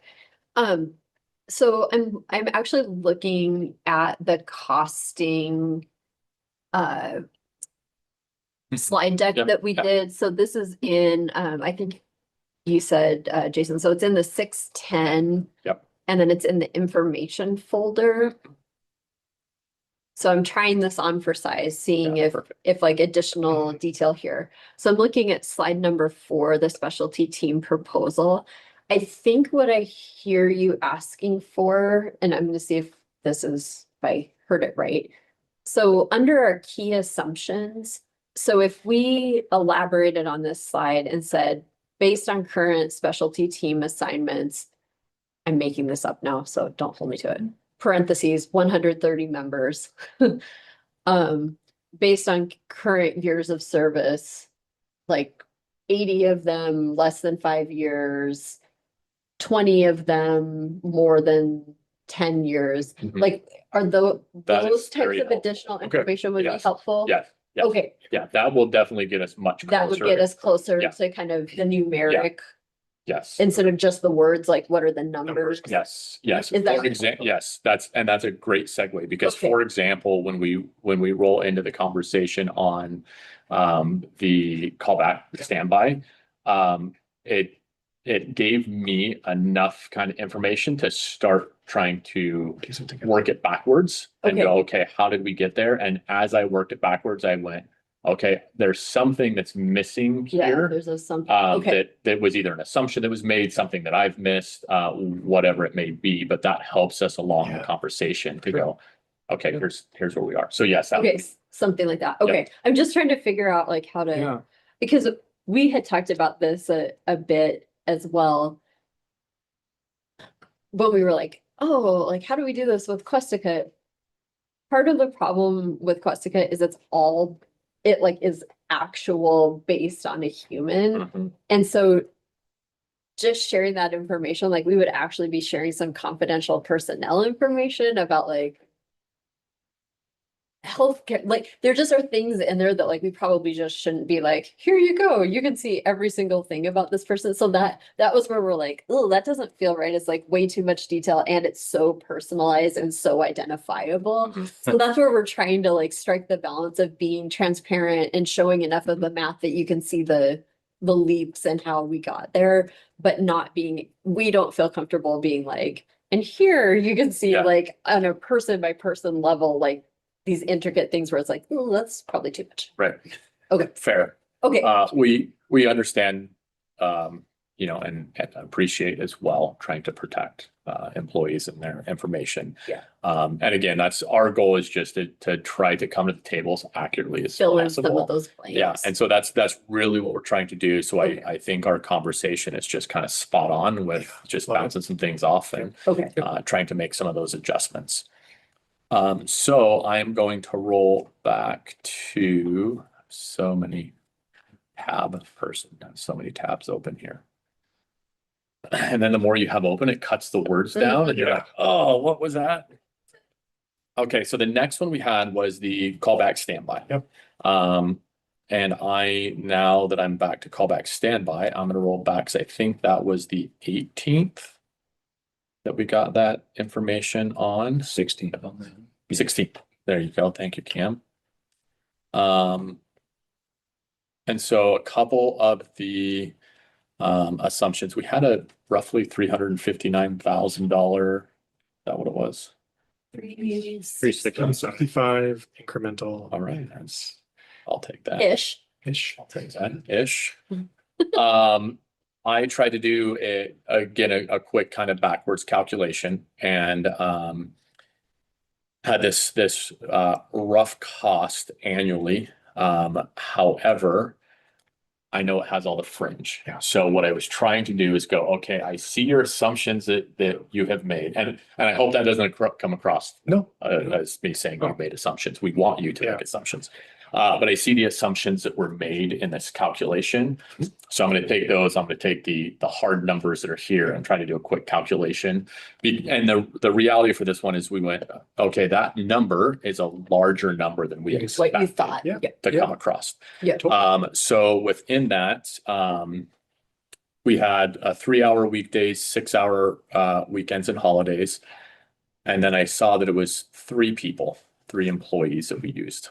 So when I did a rough calculation, my initial rough calculation, I converted and counted how many weekend days we had, added 11 holidays to that. I didn't go so detailed to go what holidays maybe fell on a weekend, which I don't think, short of like a 4th of July, that would be an oddball one. Even if it does, the Friday before or the Monday after is the holiday. Mhm. So we would be, if it fell on a Saturday or Sunday, we're paying Monday or Friday as holiday pay Okay. for standby. Yep. So I tried to take theoretically, let me get my actual rough numbers here. Theoretically, I did 104 holiday or weekends throughout a year, added in 11 holidays to that, came up with 100 days. that would have been roughly a 4-hour day. And then I did, so then that resulted in 250 days being left over that would have been days done at kind of the standard rate. Did a 2 and a 4 hour, and I used, you had $120 as overtime. So I used that, kind of broke it down to about $90 would be a rough average standard rate. And then when I ran through a calculation of old versus new, I came out $100,000 less. And so being that it was like a 30% difference, I was like, I wonder what the difference is here. So I wanted to just kind of walk through a little more detail of where that is. And I know both Romy and I have worked on this one together. So maybe what I'll do is I'll walk through and then Romeo, Yeah, I'm happy to. jump in. Yep. So here are the assumptions that we use, and some of them align, I think, pretty well with what you were talking about, Jason. So 3 employees on call, right? We used an average overtime rate and fringe rate that is about $120 an hour. So that's going to be the per hour rate, right?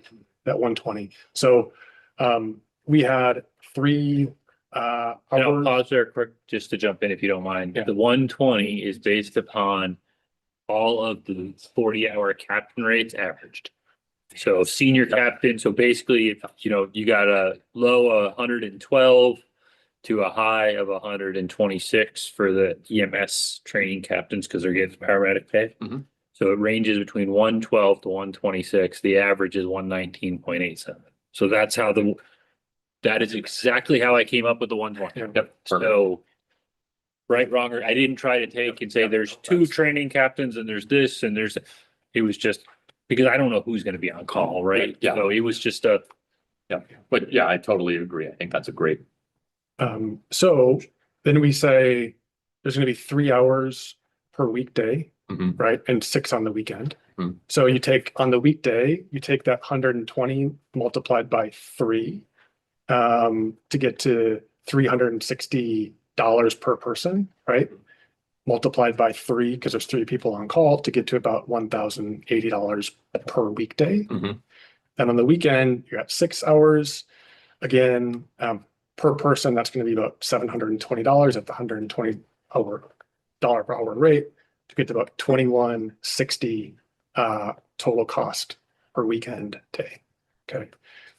So then the same assumptions that you use, Jason, 250 weekdays, 115 weekend/holidays. Mhm. So then you take the 250 weekdays multiplied by the 1,080, right? 115 weekend days multiplied by the 2160 to get to 248,000. So those two added together gets you to about $518,400 total. Yeah, On the dot. on the dot, love it. On the dot. So Nice. um, I tuned out. I was like, I don't know. too many numbers. I trust there's a calculator in the background. Well, And then the existing budget is 152,000. So then if you take the 518,000, back up. back out the 152, you get to $366,000. So that's the additional budget that would be required to fund at those levels. Interesting. So the 152, that's where we're off there. My calculation, which was doing the exact same thing you did, but with a different average, which again, I kind of went with a rough average of what I thought, which came out at about $90. I came up with $259,200 is what should be our current rough cost. So, but Questica, Well, and actuals. So I think Questica and actuals have always kind of been around the 152 mark over the last little bit. So that would signal to me that the cost is around what's in Questica. yeah. Okay, so I'm trying to figure out where, So you expected the actuals to have been higher? yeah, Okay. yeah, because I mean, we're basing those actuals on 2 hour and 4 hour at straight time. And I came out at quite a bit higher. mean, the only thing could be is like, I know we've got a couple of newer, like investigator captains, right? That Yeah, but they're gonna be on the lower side, they're gonna be at the 112 side versus. which if we were close, chief, and it was like, our calculations were off by 1% or 3 or 4%, I wouldn't have thought that we're just missing something there. So that's all I'm trying to do is figure out, because also theoretically, if we're saying the actual cost right now is $150,000, and we did very simple math and said we're doubling the ask, Mhm. which is I think we're going from what, 1 to 3 on a weekday? no, we're going from Two to 3, to 3.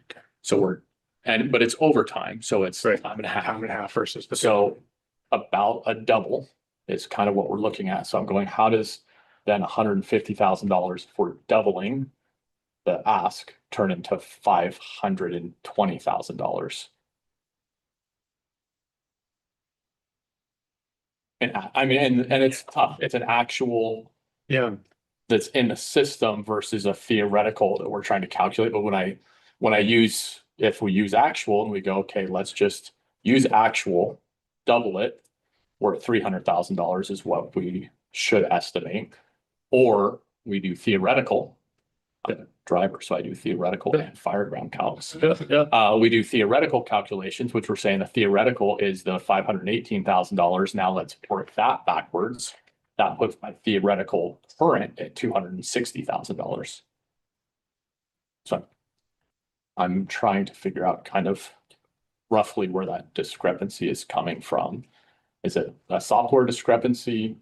Am I just missing something, which is very possible as well?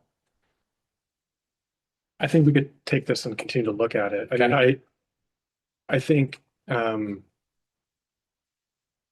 I feel pretty good about where we're landing on 518 for expected costs. Because we, as we walk through this, right, we aligned on all the assumptions. right? So, Right, exactly. But, so we'd expect that top line to be about 518, Mhm, right? mhm. And so within the system, if we're seeing, and I could pull the accounts to make sure we're tracking all the accounts correctly Mhm. on the actual side, but as I look into the system, I continue to see about 150 to 160, kind of depending on Yeah. the year. Yeah. So there's something there, right, where yeah, I think I just need more time to think Yeah, about it. yeah, for sure. Yeah, and I think since we're close on the assumptions, there's something that's just. yeah, I don't know what I'm missing, cause like I said, when Yeah. we talked about it, I was like, here's what, let's just do this. It's easy. We got the number of days. We know how much it is. We know how much we can calculate hours. Right. I don't know what, but I understand what you're saying is if we're spending it 160 right now. Yeah. We shouldn't Yeah, because we're, spend 300 and more. So We what's shouldn't double it. And one thing we could think about is it's paid on a base rate right now. And so what would be the average base rate for all the captains? With fringe? Yeah. Base wage with fringe would be 72.22. And it's two, so that's a lower average than I had. Yeah, so I think this is getting close, right? Because that's base, not standard, right? Yeah. So that's base. Yeah. So and that might be part of it. As I, not composite, not Yeah. standard. So, Yeah. Flow through multiplier. yeah. And I mean, we also have to recognize too that like this would have been in. If I take that same amount with 72.22 an hour, 3 employees, 2 hours per day for the weekday, right? Mhm. And 3 for the weekend, we're getting to an expected cost of about 180. So 160 to 180 in there. So it aligns with kind of what's in the budget around that 180 mark. Is if I same exact assumptions Mhm. rolling through, right? same model, but drop it to 72-22, 2 hours, 3 hours. We're about 180 in total budget. So I think we're actually close. Okay. Yeah, I think the assumptions are sound. Okay. I will roll back through this and then if we need any more, we'll dig into it too, because and I thought the logic was there, right? Yeah, and I think it is. And Yeah. See, so for me, seeing it roll back through again, using the same exact, but just changing the inputs to 72-22 and dropping the hours back down to where they are, Mhm. we're pretty close to what's in the budget today. Okay. Yeah. And if we're getting closer, then those fringe Yeah. numbers really start to come into effect more. Yeah. Okay. Yeah, so I think we're good there. Okay. Great questions, though. This is great. Yeah, again, it's so hard to kind of process through this unless we get to have some of these conversations to kind of work through Yep. what we're looking at. Yeah. All right.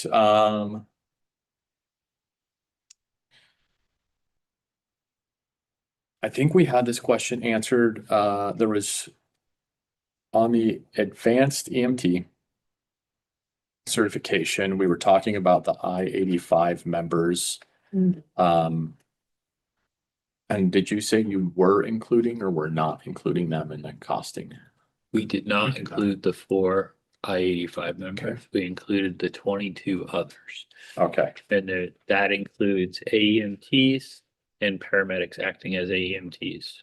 okay, that may have been, So there's a number of paramedics acting as AEMTs. And I pulled it up and looked at it. Maybe I didn't drop it out. I can drop it out in the folder. okay, that'd be great. Yeah. Yeah.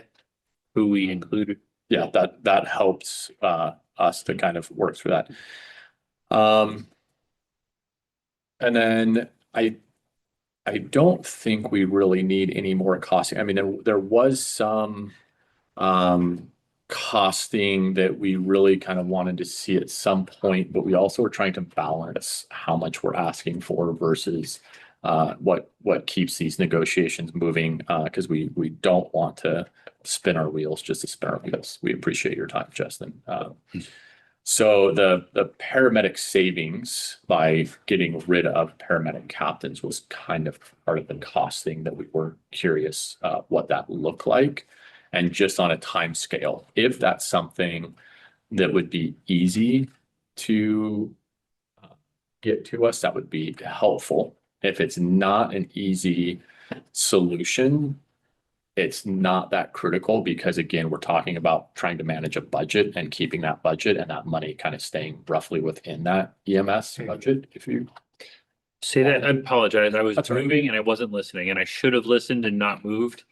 Because I think I may have, so could you ask that again? I'm sorry. Our AEMT proposal. Yeah, how much the savings are, but And we the had saving. talked about. On the cap. yes, So you're just looking for a list of the captain paramedics now? no, Looking further. Sorry. So, and I think I this should is, have paid attention.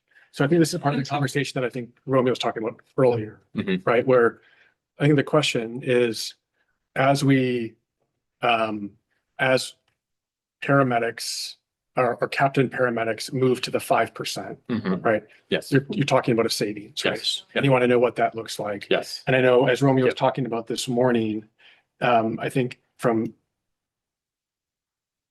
the perspective of there isn't necessarily a savings because it's wrong. it's all rolling back into the That's the goal, yes. AEMT. So, and we agree with that. Now, the part of the conversation for negotiations that we wanted to somewhat be prepared for or to be able to have a conversation about was we have no control in that. Mhm. So theoretically, if you wanted to, no new advanced EMTs coming. Mhm. Therefore, there then would be a cost savings Yep. into the I get it. program overall.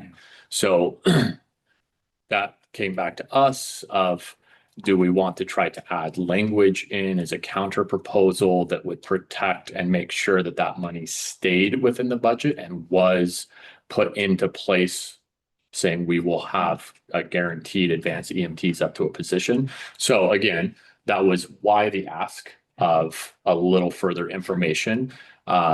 We generally trust that it's going to stay there, but Chief, you leave and Chief Hummel leaves and suddenly they go, no, I have a different direction and I have access to this money and I'm going to go spend it somewhere else. Yep.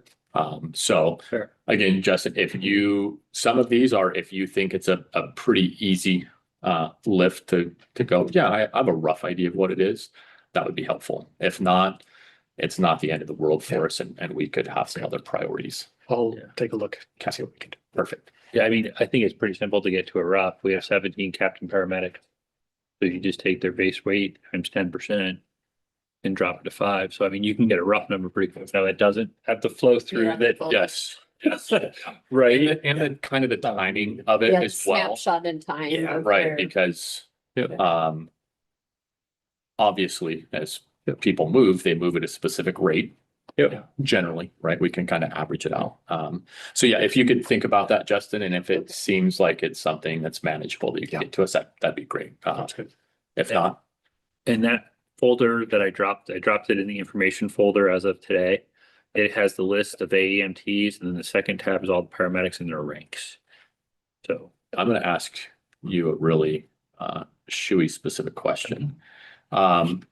I think you're the only one that may, because I was trying to do it earlier, that may have access to kind of moving stuff around in there. Can you copy any of the information folders from the specific day? It's helpful to have them in the day, but also copy them into that main information resource. So it's all in one spot. So it's all in one spot. Because we're going back and forth trying to Yeah, go, which okay, was day that was information it? given to us on the 10th or the 16th or the? yes, as long as we don't update stuff in one of the, we got to make sure if we update like the paramedic list, we put it in both places because Yep. we'll get to, but yes, Perfect. I can put that in the main information folder in the shared. Just go in there and go day by day and add copy over the stuff. I'm not going to do it now because Yep. I'll stop Then paying it's attention. too Yeah, you don't want to not hear what we're talking about. Good. It's not. It's not good. All right. So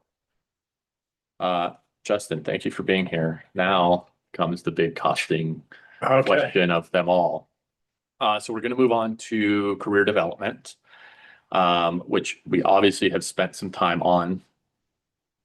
I don't know that we need a lot of different information. I think what Carissa was helping to present earlier was very helpful for us, kind of seeing the 3 different proposals and having it shared as far as like percentages and compression. And I think we walked through all of that conversation. Our big question that we really have on that is going to go back to the June 10th proposal that you gave us for some costing on the proposal. And within that, there was a slide, and that slide had a $500,000 first year cost of $1.6 million, 1.7. 500, then 1.5, then 1.8. There you go. Yep, exactly. And then we got some other numbers that were kind of recosted today that reflected your proposal as tied to those numbers. So within those numbers, and we had a little bit of conversation early on about why are we seeing a 150% jump from year 1 to year 2, and then we're seeing a 20% increase at that point. And I think what we kind of came to was a little bit of assumption basis of, well, we're now going through this rate for year 1, then the next year they hit their step, and that's kind of the big increase. Yep. Then we go to a smaller increase in the next year. Over time, does that plateau? So if we put it on a vertical graph, right, we would have this acceleration, Yep. and then at some point it just plateaus. Because there's no more steps to go. Because there's no more steps, and then as somebody comes off of a program, somebody else is starting a program. So we get to a point where they're offsetting each other, and it's a static for the most part. Fine. Okay. For me, that's all I feel like I really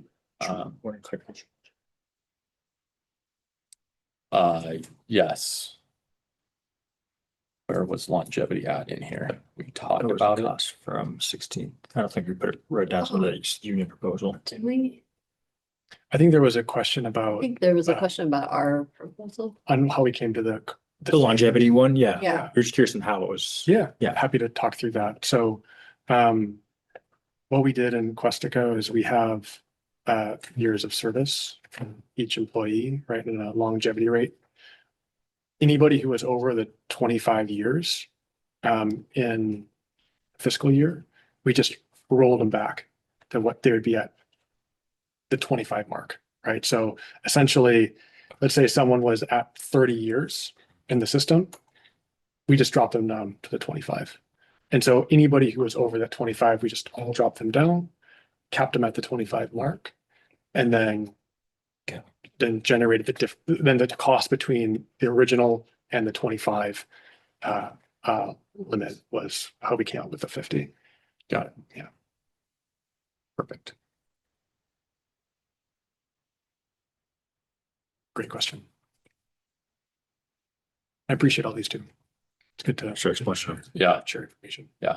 We were talking earlier about how potentially difficult it could be to not be in our line of work in our system and having a really good understanding of that, the way that works. And Yeah. I can tell you as a firefighter coming from somewhere else, I had a system, understood it. I come to Boise and I go, oh, Whoa. it's going to take me 5 years to learn all the nuance of these things and how difficult it must be to try to jump in and Well, one of the nice things too is, as we're going through the costing proposals, being able to bounce the ideas off of Romeo or Chief or others who have, good insight to make sure that we're getting that first test of the assumption. Yeah. So oftentimes if I look at it, I might see it differently, but then I get that first gut check from Romeo to say, hey, think about it this way from that perspective. And that allows us to put a more polished product on the table for you all. well, we appreciate it. Thank you, Justin. I think, guys, unless I'm missing anything that you saw, I think that's all the questions we had on costing. Yep. All right. More may come up, but yeah, Oh, absolutely. I think that's been very, very helpful for us.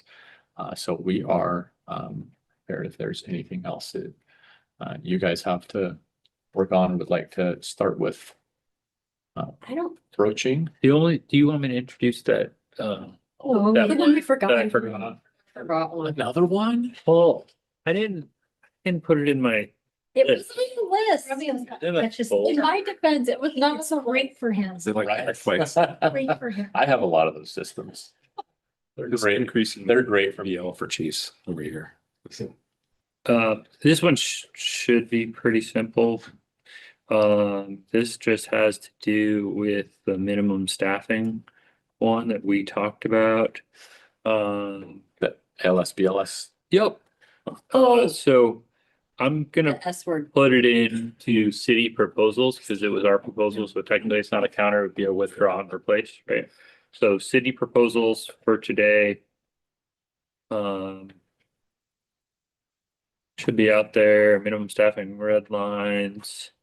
Is this a city proposal or a counter? Well, it Where was you had- it was a city proposal Okay. that we are amending, so I'm putting it Okay. in proposals, city proposals. proposals, so Got it'd it. basically be a withdraw from the other one and add this one. This had to do, I guess when I was gone, you guys had some discussions around this. Cleaning up some of the language with regards to qualified as a captain, working on a class captain. So we added that in there. The other thing that I added in there, was we said, get rid of the squad and call it a BLS medical, unit. I added response unit in there. I know there was some discussion around trying to clarify that the primary purpose of this unit is for medical response. Mhm. So I thought, what better way to help clarify that than put it in the title of the unit? So I added response in there. So it's a BLS medical response unit. Mhm. To me, if it's a medical response unit, that helps clarify that its primary role and responsibility is, guess what? Medical response.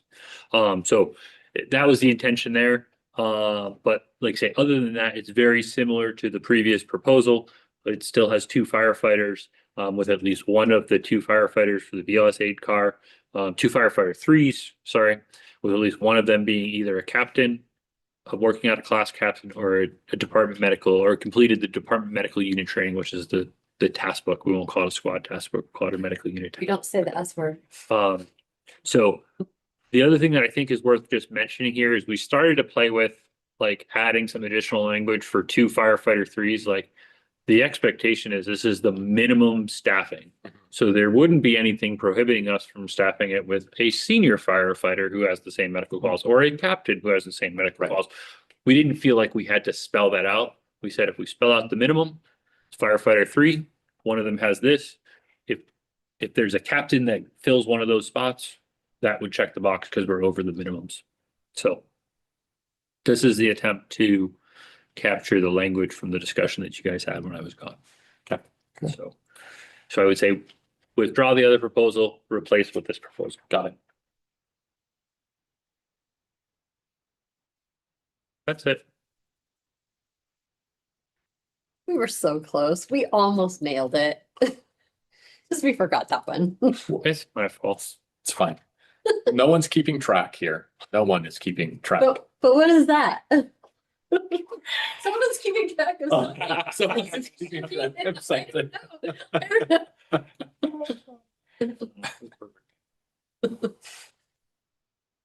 Huh. I feel like we left there with the big Zorro. You know, hash marks could be good. They could be bad. You don't Okay. know. You don't know. Maybe we don't want to have any. It's like golf. Lowest number wins. Okay. So what time would we like to regroup tomorrow day? I am, If we're done for today day. yeah, I think our time, at least for us, would be best spent kind of pausing, going back with some of this costing and working back through through what we have. 8:30-ish, same time tomorrow, I think would be effective for us if it works for you guys. 8:30-ish. 8:30-ish. Great. Yeah, and we will be back bright and early to start from there. Sounds great. Okay, All right. perfect. Yay, Thank you, Tuesday. everybody. Thank you. Thank you. I didn't touch it. Didn't touch it. Feel like you did. I feel like Yeah.